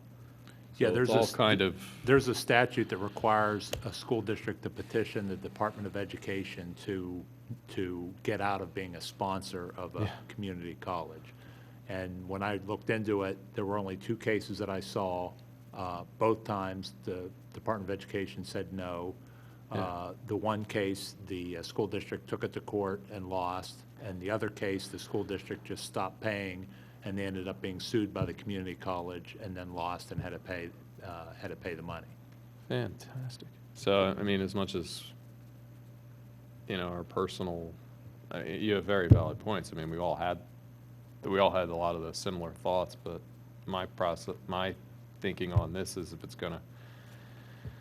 if we all vote no, we being all the constituent districts that support DC cubed, vote no on this, and then it ends up costing us more per year for a shorter bond issue. And we're on the hook anyway, no matter what we do. You know, unless the state lets us out, which the odds of that happening are like me dropping 20 pounds here right now to get skinny again. You know, I got to vote in the interests of keeping our costs lower per year, and then really working hard on getting our kids to dual enroll or something, taking more classes down there. Yeah, I know, and Mike, from watching the Finance Committee meeting, and this likely wouldn't happen, but sometimes you take a vote based on principle, right? And Every vote. Right, exactly. So if PDE wants to see the response of school districts, I think that factors into their decision about whether or not to extend the funding for them, for the building. And I think to have every school district falling right in line and voting yes doesn't really reflect the kind of angst that many school districts and school boards have gone through around this process. So I appreciate so that. I know Upper reporting, Darby, who's right next door, has some issues. I mean, I don't know what they are because I haven't been down there in years. But. well, yeah, I mean, this is on Garnet Valley's agenda tonight. Do they've postponed just like we have? I mean, there are school boards who are really wrestling with this. I think from what I've heard from talking to a number of representatives from different school boards around Delaware County, they kind of felt like their consent was taken for granted. And it's you know, this is a $1.4 million line item, and I'm not thinking that a no vote in any way is going to change an obligation that we have. But I do think that it's important for us as a board to, maybe it falls on us to expect more from the Delaware County Community College to come before us more frequently and work more collaboratively and proactively with us when they're doing things, and not just sort of expect that we'll, as a matter of course, approve their budgets every year. We do have we have a vote on their budget every year, and they need, I think, 8 out of 12 school districts to approve their budget every year in order for it to pass. I haven't been aware of that, and maybe that's something that we need to talk about. Part of what they're saying here is that the operating costs won't go up, and I can't imagine how operating costs aren't going to go up when you open a brand-new building, and ostensibly, according to what they're willing to concede, they're not closing any at the moment. How are the operating costs not going to go up? They went up 1% from last year. Our $1.4 million that we passed in May was a 1% increase from the year before. So it just seems a little disingenuous, you know, and I don't think that that's right. And no, if their costs don't go up, they need to come teach everyone else how to do that. Right, right. Open a new campus and not have your costs go up. Like, so here's how you do it. They could they could teach a college course on how to do it. So I mean, I don't feel that it's not functionally, my voting no, going to do anything. No, I know, I'm just saying though, I mean. But I just wanted to point these things out because we've spent a lot of time and energy. You guys have as a finance committee, and we have with our other board colleagues. I know more than one person on the board has heard, chatter around the county about this proposition. And it's frankly, I think could have been done better. Oh, no doubt. Okay, so we have other board comment, Chuck? Yeah. Okay. I think we have an opportunity here to maybe bolster up our internal. We have someone. Lydia is on the DCC advisory committee, correct? The liaison committee. The liaison for that. Correct. So I would recommend that we, not that we complain, but that we go through you and come up with something that, it could have been handled better, okay? I'm going to vote for it myself, but I do believe that as we move forward, for instance, if there's a 5-year strategic plan on what they're doing, this was the first thing that we heard about them expanding, me anyway, expanding within Delaware County. The first time I hear that, they're buying a building.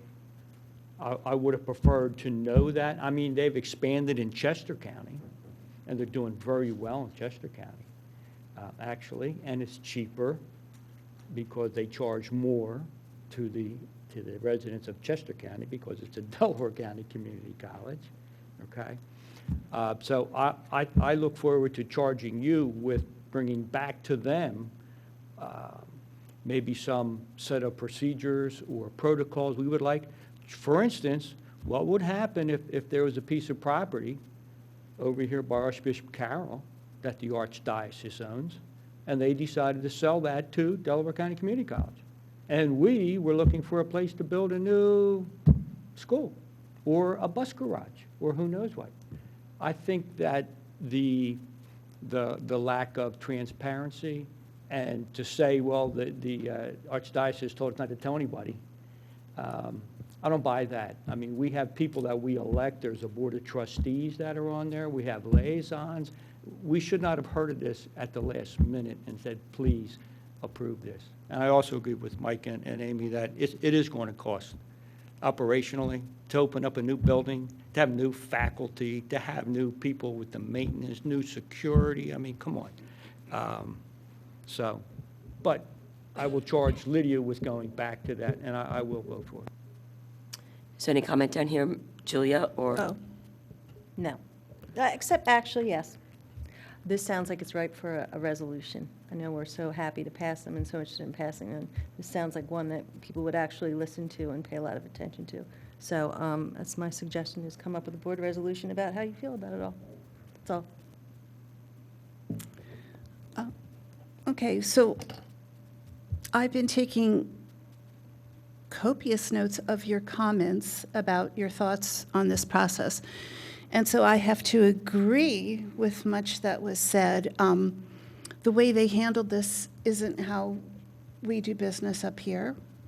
I mean, I think we can all maybe agree with that. And Amy duly noted all the things that you pointed out. I'm going to vote for this, and I'll give you my reasoning for that. So back to the enrollment issue.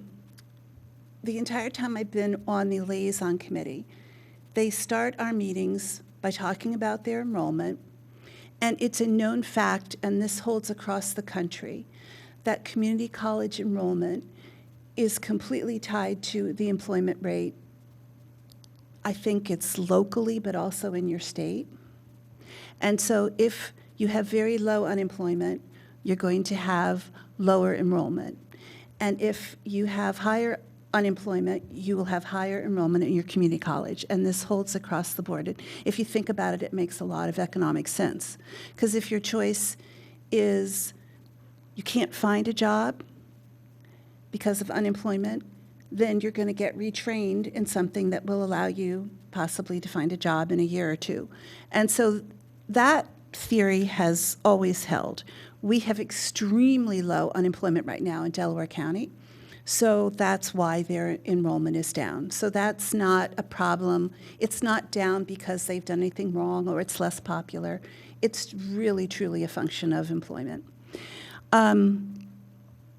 So then with regard to Mike's comment, I actually share that feeling, which is that we have to do what's ultimately going to cost us less money, even if we don't agree how this came about.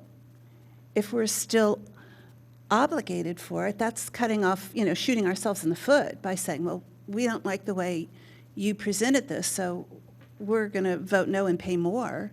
I don't think that's the spirit of it. And back to the community college, Radnor, and I don't have all of this completely straight, but when these deals were set up, there were some districts that opted not to sponsor the college, and I believe their students pay higher tuition because they aren't members. And I believe our share is highest, and I may be completely wrong about this, but because we're most able to pay a higher share. And if you think about, and in particular, Amy, I know you're really interested in student wellness, and this has been an area that we've wrestled with for a few years. How to reach kids that maybe aren't college bound or are going to college but don't know what they want to do. And the truth is, in Radnor, a lot of kids don't go right to the community college. They go to a four-year school or they go to a private liberal arts college. And guess what? A year or two out, they end up at the community college. And they find training there for careers that pay really pretty well. And you can get training in a year or two and get certification in a lot of different really areas that the economy needs. They have a really cool tech center there where they train people for manufacturing jobs, but these are jobs running really sophisticated technology in like a manufacturing setting. It's not your typical, you're not maybe what you would think of as a manufacturing job. These are like high-skilled jobs, and it provides a good living for someone who, that would be their career. So I can only see good from supporting our community college. I think it's a resource for Delaware County, but also Chester County that doesn't have one, don't have their own. So, and again, the reason this site is appealing to them is because a lot of the students who do take advantage of dual enrollment, which I agree with Mike also, we should make that more well-known in Radnor High School, what dual enrollment is, where you get college credit for doing classes at the high school level. A lot of those students are from Upper Darby and that ring down there by where this campus is. And those are high school students that have no way to get out to the current Delaware County Community College campus. And so that was the appeal to the administration for this site, is that they could then provide some of the dual enrollment classes closer to where these people, a lot of the students physically are. And I mean, even if, and I love the idea of could we commute people out or get buses running or whatever. I mean, the truth is that people are more likely to attend their classes if they're right there close to where the people live. And so that makes a lot of sense. That was actually the thing that kind of swayed me about the whole thing was you're going to be teaching kids right really physically where we need this facility to be. So all of that said, I do agree with you that it could have been handled much better. And I have taken notes on the things that we would like, to just maybe make them aware of that could be done differently. And I would welcome more comments or suggestions that I could take back to them so that something like this doesn't happen again to them. Okay. So I will be voting yes for this, and I would urge you also to support the students in our county who do take advantage of this facility. Amy, do you have something new to add? Yes, I do, Lydia. So as you're taking this back, since you offered kindly to take suggestions, there's two others that I forgot to mention. One is how the expansion of online learning is going to impact the need for brick and mortar space. I mean, I don't know what the statistics are, but I imagine with the expansion of online learning, colleges might be needing to think about that. And at the liaison meetings, apparently it was initially communicated with a directive to not share it, and maybe they didn't realize that you're a representative, the liaisons are representatives of the board. So it's really, I don't think probably fitting that they ask you to take information that you can't then share with your board. I'm not saying you in particular, but a number of liaisons reported being told not to take information that they had gotten at that meeting and share it with their boards. Now, I don't know, that's hearsay. I don't know if that's true, but to just maybe remind them that we're all one and you're a conduit of information on their behalf to the rest of us. So that would be my suggestion. And please know, I do support, but I think that community college has, like I said, has a tremendous amount to offer. It's not, this is a separate issue from the value I find in the college concept itself. This is about this is a transactional objection that I have. So hopefully these suggestions can help make them better administrators and work better within the county. Okay, so I'm going to be voting against this as well, and for a number of reasons that overlap with Amy, but in addition, I attend the school board appreciation dinner that the county community college has every year. I've attended it most every year, and what I find missing from this whole process is consensus building. So I've not heard until the proposal was brought forth, the resolution brought forth, that this need to address, insufficient building space down in the Upper Darby area where, a large number of their students attend. This has never been brought forth as not part of a goal, not part of a vision, not part of a mission statement, nothing in all the years I've been going to the dinners. And I really feel like that's an opportunity for the administration down at the community college to lay the groundwork for consensus building. What we know as board members is that when we have initiatives in our district, whether or not we all agree with them is one thing, but what's had our process for our initiatives be successful is the groundwork that we laid for consensus building, for laying out the case of here's what we think we might need, here are the options we're looking at, and here's the one we're deciding on, and we're going to ask you for support. I can think of a number of initiatives we've done in the last few years as a board that has been a very successful process for us, even if we don't all uniformly agree. And that was really lacking here for me. This need was not ever expressed. Also, when I attend those dinners, I've made a real effort to try to say to the representatives who sit at the tables with us about ways that we could build the relationship between Radnor High School and the community college. I think the community college is a great resource. I think that there is a lot of opportunity down there when you look at our students through the lens of not everyone wants to go to or is interested in going to your traditional four-year college. And for those students in our township who are not interested, the community college is really a great avenue for them. And even if they are interested in going to a four-year college, the community college is a great opportunity to maybe do the first 2 years in a much more cost-effective manner.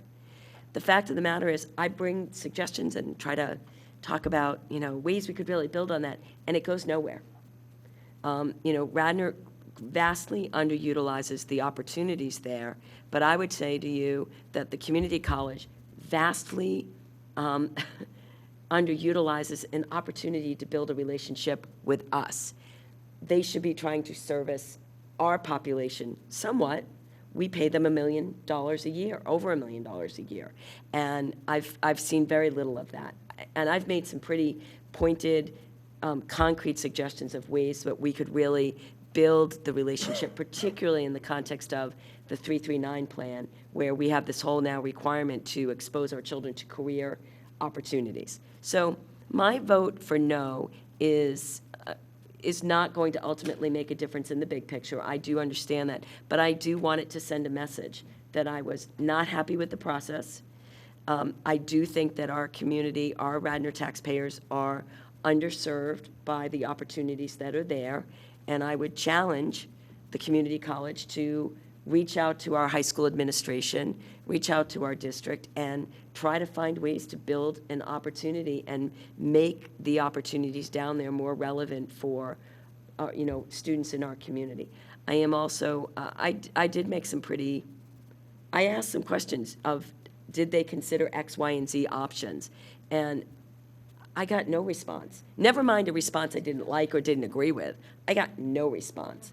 And it caused me to wonder how much problem solving or how many brainstorming sessions did they have before they decided that the answer is a $55 million, project, which, so anyway, for all those reasons, I'm actually going to be voting no on this resolution. I'm also going to be voting no on the next item, which is to reappoint some of the very board members who I think,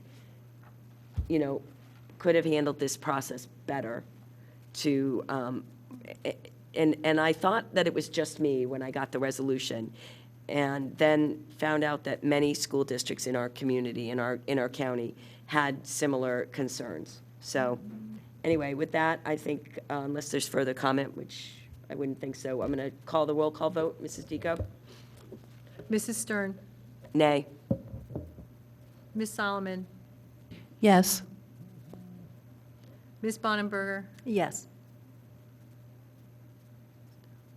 Ms. Goldman? No. Mr. Madden? Yes. Mr. Miller? Yes. Motion carries 4-2. Great, thank you so much. All right, so now we're going to move into item 9.2, a request to approve the election of trustee reappointments for Delaware County Community College. The recommended action is that the board votes and reappoints Corinne Caldwell, Donald Heller, Robert McCauley, and Kevin B. Scott as trustees to the Delaware County Community College Board of Trustees. This item was tabled from the May 28th board meeting. At the May 7th, 2019 full board finance meeting, administration was given direction to reappoint Corinne Caldwell, Donald L. Heller, Robert W. McCauley, and Kevin B. Scott as trustees to the Delaware County Community College Board of Trustees for a 6-year term ending on June 30th, 2025.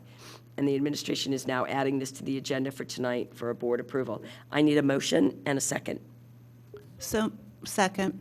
So a motion and a second. Do we have any board discussion on this item? Sounds like none, so why don't you just run the vote? Ms. Stern? No. Ms. Solomon? Yes. Ms. Bonenberger? Yes. Mrs. Goldman? No. Mr. Madden? No. Mr. Miller? No. Motion fails 2 to 4. Okay, so let's see. Let's see. And with that, we're going to move into our consent agenda. Although board action is required, it is generally unnecessary to hold discussion on these items. With the consent of all board members, they are therefore grouped and approval is given in one motion. In the event a board member wants to discuss any item, the board president will move it to an appropriate place on the agenda. Would anyone like to pull items from the consent agenda? Yeah, I'd like to pull 13.5. Pull 13.5, okay. And anyone else? 13.2. Okay, let's see.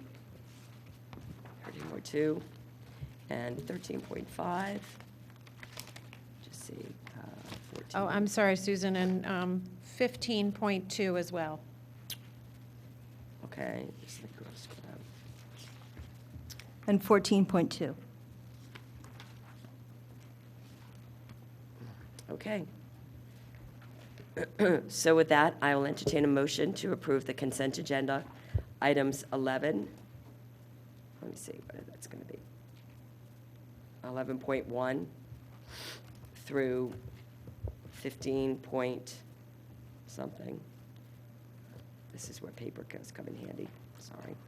Through 15.3, absent items 15.2, 14.2, 13.5, and 13.2. May I have a motion and a second? So moved. Second. All those in favor? So the consent agenda items pass 6-0. And we'll start with the first item that was pulled. Was that Amy, 13.2? Yes, I just wanted to ask before we approve this, and I think the only thing we're approving tonight is the deposit. Isn't that what was on the Finance Committee agenda? That we were approving the deposit of about $9,100. We're not approving the whole cost of the trip tonight? I don't believe so. I thought that was what was on, Well, it wasn't on the June the agenda. curriculum. We're approving the contract for the trip. Amy, hang on a second, maybe on curriculum, it wasn't on finance. I'm sorry, I meant curriculum, but wasn't it just the deposit that was on the curriculum agenda? Well, no, we're approving the total cost of the trip. Okay, I just, We have two items we're passing. We're approving the trip, and the total cost is there. And then they've broken out the cost of the contract to rent Sandy Hill, which was the 35,000 and change, I don't know how I'm right. And then Lydia's checking right now the agenda for the could have sworn curriculum. that one of the action items was a $9,100 deposit, not the cost of the entire trip, but that's from memory, But and I what, could be wrong. right, but what we're asking for approval is the rental of the campsite itself. So the cost is broken out based on student contributions and all those different. So we have the contract for the camp, and then we also have the overnight trip approval, which has the complete costs on it, which includes the teacher salaries and all those types of things. Okay, so there was just two questions, that it looked different, as I recall, on the curriculum committee meeting agenda from what we're approving tonight. And my other question was, given some feedback that I've heard over the past couple of years about the trip and from parents and students having some misgivings about it, and I don't imagine in any way that's necessarily representative of a collective feeling about the Camp Canadensis trip, but it made me wonder if we have some sort of an evaluative process, because it's a very expensive undertaking for us, and I was just wondering, do we evaluate it and get that feedback on a regular basis, and if so, what does that look like? Just because I can imagine that if for some reason what I've heard represents a larger sentiment in the community, you know, maybe it's time with a new administration in the middle school, take a fresh look at other things we can do other ways we can be spending $70,000 to give our students some experiential learning. Just made me wonder. So I do know that we did evaluate all of our recurring overnight trips, but that was probably 8 or 9 years ago. So it's not on a regular cycle for approval or for a review, but that doesn't mean that it can't be reviewed. That I would think that would be part of our field trip process. But I believe the total cost to the district is about $21,000, right? And Amy, just so you know, we did check the curriculum agenda. It's written just as it is here. The 35,000 is there, and the 21, the total cost of the trip. Yeah, we may be paying it in multiple payments, but what we're approving tonight is the total cost of the trip. Okay. Well, I mean, the district may be contributing $21,000, but it's an investment on the part of the families too. They make a contribution to it. And I don't know if the supplementals, are they part of the total district contribution too? The teacher salaries are included in the piece, the $21,000. That's actually the out-of-pocket part for the district. All of the other expenses are offset by, as you mentioned, the student contribution, which I believe is $180 or $190. $160, it says the $160. student fee, per student fee is. But it's just, I consider that to be everybody's investment, and all told, it's $70,000 a year for a trip that I think we probably should just be making sure more frequently than every 8 or 9 years we're still getting what were the original goals of the trip. Are we getting the educational or social or whatever value out of the trip? And are there other opportunities that arise that might be able to better meet the needs? Maybe not, but I just think for this price tag, I was really interested to see, based on some of that feedback I heard, when the last time we did an evaluation of it was. Yeah, I'm sure it's been 8 or 9 years, and it was fairly in-depth at the time, looking at, both of all 3 of the overnight camping trips, but it has been quite a while. So I will make a note of it, and we can align it with, the curricular area that it's connected to. Okay. Just leave it for your successor. Yeah, I was just I'll gonna say, turn Dan that over there over. I'll furiously turn that over taking tomorrow. notes. Oh, wait, he's right over there. Okay, so Amy pulled it. We will need a motion and a second to move this forward. I make a motion, we approve 13.2. Okay, motion and second. All those in favor? The motion passes 6-0. Okay. So moving on, the next item was, I think, 13.5. Yeah. I pulled that, and I just think I shouldn't vote on this, although I believe Claire, my daughter, totally deserves this. She earned it, but I had nothing to do with her receiving it, but I think that I should not vote on this. So I will be abstaining from this vote. Okay, I need a motion and a second. So moved. And a second. Second. All those in favor? The motion carries 5-0 with one abstention. And let's see, the next item was 14.2, policy for second reading. Julia, I believe you pulled this. Yes, I don't need to go in great detail again. I think we discussed this at length. I can't support this chiefly because, I heard some really unfortunate things said about me in terms of my intentions. I was accused of, taking a strike against diversity, trying to divert the law that was underlying this policy in the first place. I heard micromanaging. I heard all sorts of unfortunate things. So I'm just going to restate the truth, which is we need to be transparent and we need to be accountable toward class size. We all say it's probably the most important thing that we think of as Radnor is our class size and maintaining that. And this is part of it. This is part of the transparency. I remember 2011, I remember emails being sent to board members, certain board members saying, look at the class sizes. This is, this is getting ugly. No one's paying attention. Please pay attention. And I don't know if the board members didn't pay attention or ignored it. I don't know what the story was, but I know that Wayne parents remember what happens when you don't take accountability for the class size. And this was even back in the day when we were showing class size monitoring reports every month, which are now gone. So marrying the loss of those reports, those monthly reports, which are critical, and this inability now for the board to review the introduction of outside students into our system without assessing if we can receive them or not is unpalatable to me. And I won't be here in the future when you're looking at class sizes and making these decisions, but I know other parents will be paying attention to what you decide to do.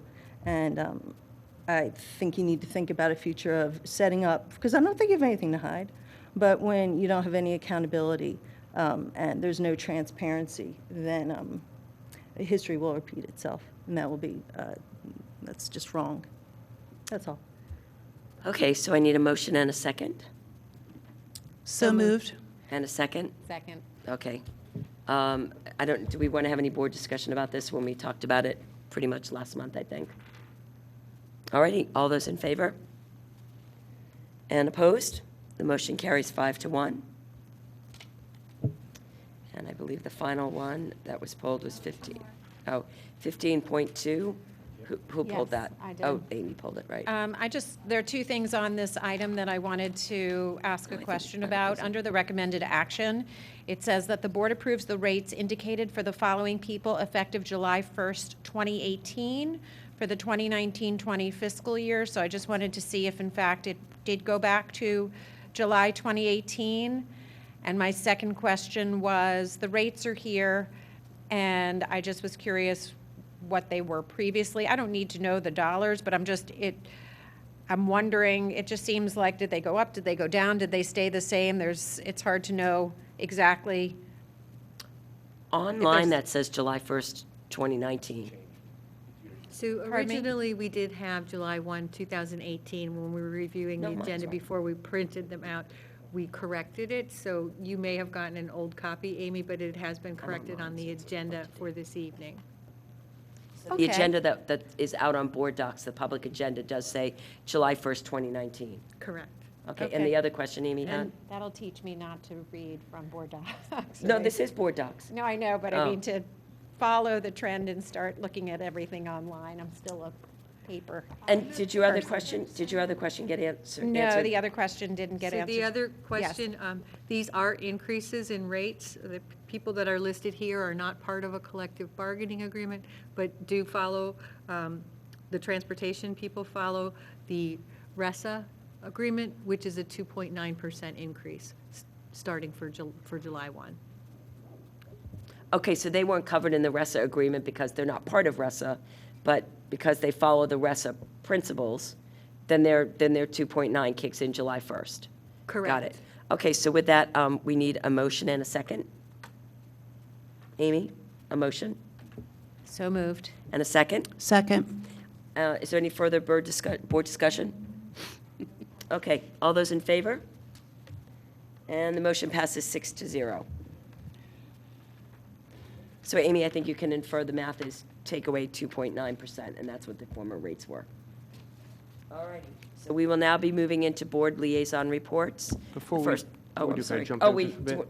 go ahead. Yeah, I just wanted to share, one of the items on consent agenda on our personnel that we approved tonight and we discussed and we heard in the beginning of the meeting is that the resignation of Dr. Tony Robarczyk.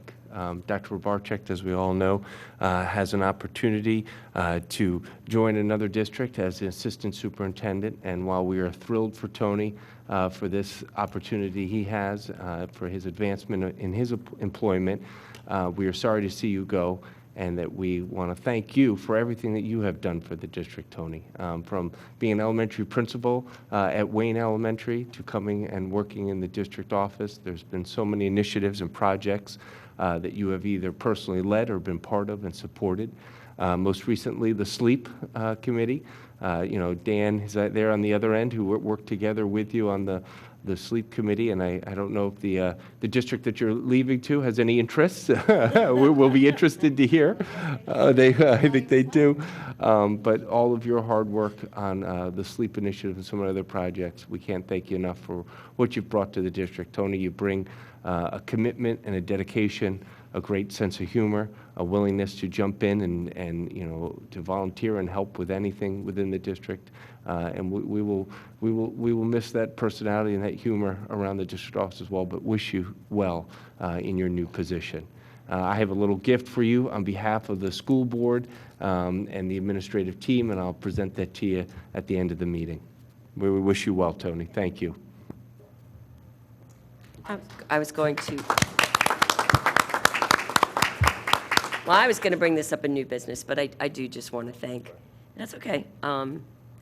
Tony and I worked together when he was a liaison for the policy committee, and there is, I guess we'll have to say where everybody's tied, but he is about one of the kindest people that you're ever going to encounter, and dedicated, and people don't, well, people in this community, in the smaller community, know this, but not only is he dedicated to Radnor students and to his family, but really to even kids in need. And you are an admirable person, and I will sincerely miss you. And I better still get texts with pictures of those beautiful children.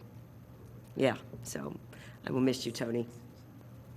Tony, I met you when you joined Wes as a principal, and you came during a very difficult time between severely overcrowded school and very upset families, and a major playground renovation fundraiser, and just a lot of moving parts, a lot of changing, fast-changing situations. And I admire your attitude and your resourcefulness and your warmth, and I will miss you.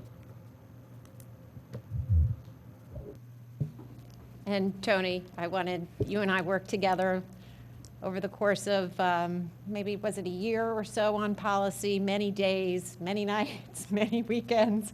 We got really into the trenches on policy together, and I really want to thank you for all you did. You always fulfilled every request, went the extra mile to make sure that everything was done, T crossed, I dotted, and I really enjoyed working with you for the year, and I appreciate all that you've done.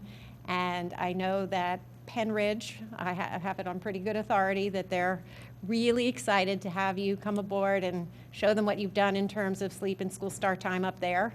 So I wish you well there, and I know they'll be in great hands with you. So like Julia, I met you when you started, when my oldest was in second grade, when you came into Wes, and came in with the unhappy parents with the crowding there issue, and then we were sad when you left Wes to move to the central admin office, but then through twist of fate, I got to work with you for the last 3 years on the school board. You get to see your smiling face across the room over there. When I sat on the other side of the dais, it was nice because I could lean over and joke with you and stuff. I can't do that from over here now without everybody seeing me or hearing me. Yeah, exactly. So wish you well. These people up in Penridge are, getting a great admin, and I wish you well, and Hope you can still get to your Phillies games, you know. Good luck. Tony, I just want to say thank you. Appreciate you being here. Good luck. So I can't say it any better than my colleagues. They were very eloquent, but kindness counts. That's my summation of seeing you work and the kind of person you are. And I wish you the best, and I thank you on behalf of Radnor and all the students and parents. And just like we said earlier, you never know whose life, little person, little student that you inspired. So good luck in the future. Tony, now I'm going to put you on the spot. You can, if you wanted to say anything, please feel free. You don't have to.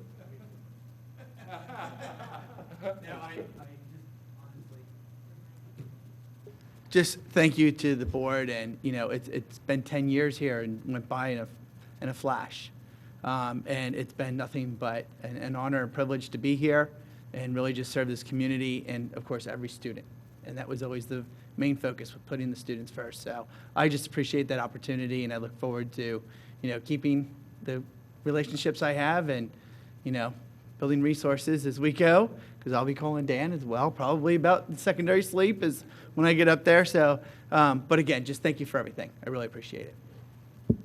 All righty. It is good to start the meeting on a good note and to be getting toward the end on a nice, happy note, too. All righty, we're going to move into board liaison reports. First up is Delaware County Community College. Lydia? So there was no liaison committee meeting, and we don't have one scheduled until October. But in light of the discussion tonight, if you would like me to meet with him over the summer, I would be happy to do that on our behalf. And if you want to send me, email documents that, further clarify what you'd like them to hear, I would welcome that. Thank you. Delaware County Intermediate Unit, Patty Booker's not here. Federal Relations Network, Andrew's not here. Delaware County School Board's Legislative Council. Amy? The council met on June 12th, and we got our monthly legislative report. A lot of the talk was obviously about the budget. We recapped the legislative breakfast. We talked a little bit more about cyber charter reform. I guess most of you know that CPR instruction is now a bill that has become law. I think all districts have had to provide CPR instruction, but now the Department of Education is going to provide a curriculum that all districts must follow, this hands-on CPR instruction. So we were talking about that. We talked about the EITC issue, where taxpayer dollars, contributions are being channeled to scholarships outside of the operating budget. And that's a whole other issue you'll be hearing more about, I'm sure. We talked about Prendergast, as I said, and in terms of PSBA action items on our agenda tonight that was approved was a proposal for the PSBA legislative platform for the upcoming year that the delegates will have the pleasure of voting on in October. So thank you, delegates, for hopefully this will be something that is approved in July by the legislative platform committee, but if not, you can always bring it up on the floor and ask for a vote there, kind of like it was last year. So the next meeting of the council will be on September 11th. We have the summer off, too. As a follow-up, we were ahead of the curve with the CPR. Mr. Bechtold or Dr. McQuiggan jump in, but we've been teaching CPR to our students at the high school and middle school for Both a couple at the years. high school and the middle school, yes. This is our second year for certifications. That's great. Okay, let's see. We have the Pennsylvania School Boards Association. Sarah's absent. Okay, so Amy, if you just relay her information. Just again, that for those who want to attend the School Leadership Conference, the registration is now open. It's being held from October 16th to 18th. And submissions for presentations by districts, if there's anything that the district wanted to submit as a possible presentation, those submissions are due by July 1st. Okay, and then Parks and Rec. Chuck, this will be your last report as that rep, because you're going to move over to DCIU. Do you have anything for us? Yes, I do, as a matter of fact. Great. Parks and Recreation was asked to look into the lease of the Willows with the private agency that is going to lease it and fix it up, and they're in the process of reviewing that, and they're going to send a recommendation to the township commissioners, and hopefully it moves forward. Okay, thank you. Radnor Educational Foundation, Radnor Alumni Council. Mike?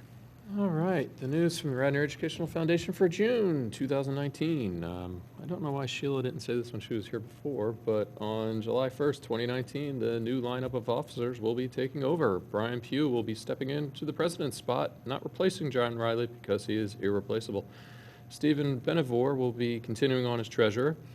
Ava Algian will be continuing as secretary. And plans are already underway for the new year, one during which the REF will be celebrating its 25th year in support of the Radnor Township School District. And as always, I have no report from the alumni.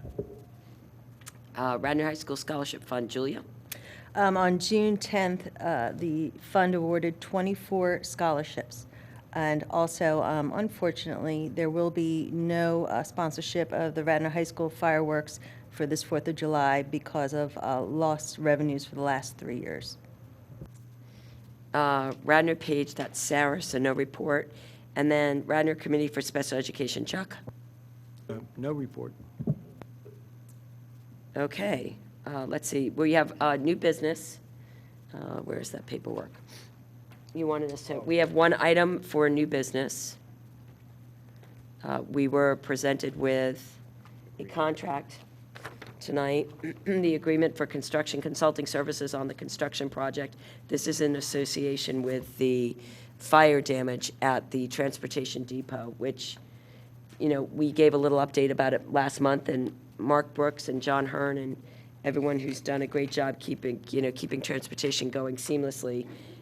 It really does, it kind of masks the serious damage that was done to the transportation depot when we had the fire last month. So I would entertain a motion to approve the agreement for construction consulting services between Radnor Township School District and Fadivia LLC, 750 Lyddix Pike in Lyddix, PA, to serve as construction manager for the Radnor Township School District. So moved. And a second? Second, and I have a question before we vote. Yeah, that's fine. We have a motion and a second. Go ahead. Okay. So we received this in exec tonight. Is there any place that the public can see this document? Is it up anywhere, online, any place? It's not up at this point, but we can post it after tonight. I don't believe there's anything in the document. I'm looking to Mark and Mike. I don't think there's anything, or I haven't actually seen the document, but before you do vote on this, you should open it up for public comment, because it's okay. So the board was apprised of this a couple of weeks ago that, you know, just the board was apprised of this a week or so ago by Ken, that due to the scope of the damage up at the transportation depot, that really it was in the best interest of the district to utilize a construction manager to oversee this, and it is covered under our insurance costs associated with the loss. So, and this contract is at a not-to-exceed fee of $25,000. I don't know, Mark, if you want to give any comment on this or not. I hate to put you on the spot, but just because it's not on the agenda, if there's any background you want to add to that. Sure. So in addition to construction management, they will also consult with the architect and engineer to put together designs, as well as the bid specifications, and put it out to follow Pennsylvania school code. So the $25,000 not to exceed includes all the services to get this done and get us back up and running. Do you think it's realistic that they'll do all the services for 25, or this is just to say, if the scope of work were to expand, you would come back to us for a different approval? Short of us expanding the scope of work to say we wanted to put a second floor in the building or to tear down the building to do something else, but to bring us back to whole prior to the fire, $25,000 recovered. Okay, great, all right. And again, it is covered by our insurance? Correct. Okay, so do we have any further board comment about it? Yeah, Yes, Chuck, go ahead. I just have a comment for Mark. After the fire, how long did it take our group to get back in service. And who were they? I'd like to thank them. So immediately within 20 minutes of the fire company wrapping up and not the last engine leaving, we had a group, an emergency services group, come in to do the emergency cleanup from a fire. We had, within a half hour of the end of the fire, we had arrangements with Haverford Township to go ahead and take and have our buses fueled down there, because at that time the power was knocked out to our pumps for a better part of a week. I can certainly give you a list of the folks involved. John Hearn and his crew, certainly members of my group that were involved, worked diligently to ensure that that bus garage was up and running as quickly as we could with the limited resources we had available to us.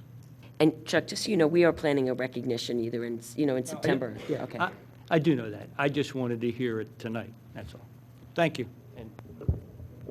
And one of the things we discussed at our facilities meeting was the extent of the damage. And not only did we have an opportunity to discuss how, all the work of the team that came together, thankfully, this was the end of the school year, and what they had to come, work to do to make sure buses ran for the end of the school year, not only that day, but the subsequent days after that.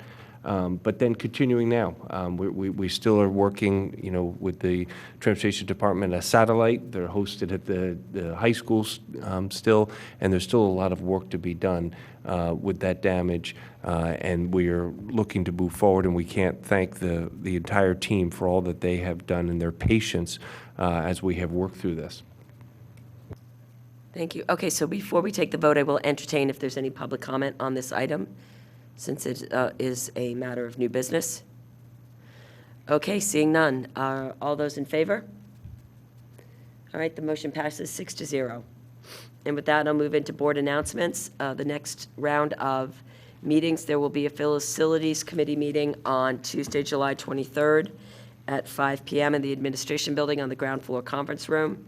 Our next round of other committee meetings will be Government Relations, Facilities, and Finance, all tentatively set for Tuesday, August 13th, 2019 at the Admin Building in the ground floor conference room, starting at 5 p.m. We have a Curriculum and Policy Committee meetings tentatively scheduled for Tuesday, August 20th, beginning at 5 p.m. in the Administration Building ground floor conference room. And our next business meeting will be Tuesday, August 27th at 7 p.m. here in the Radnor Shire room of the Radnor Township School District. Do we have any public comment on new issues raised or subjects developed following our priority action items? Okay, seeing no public comment, I will entertain a motion to adjourn. So moved. And a second? Second. All those in favor? Motion passes 6-0. Good night, everyone. Thank you.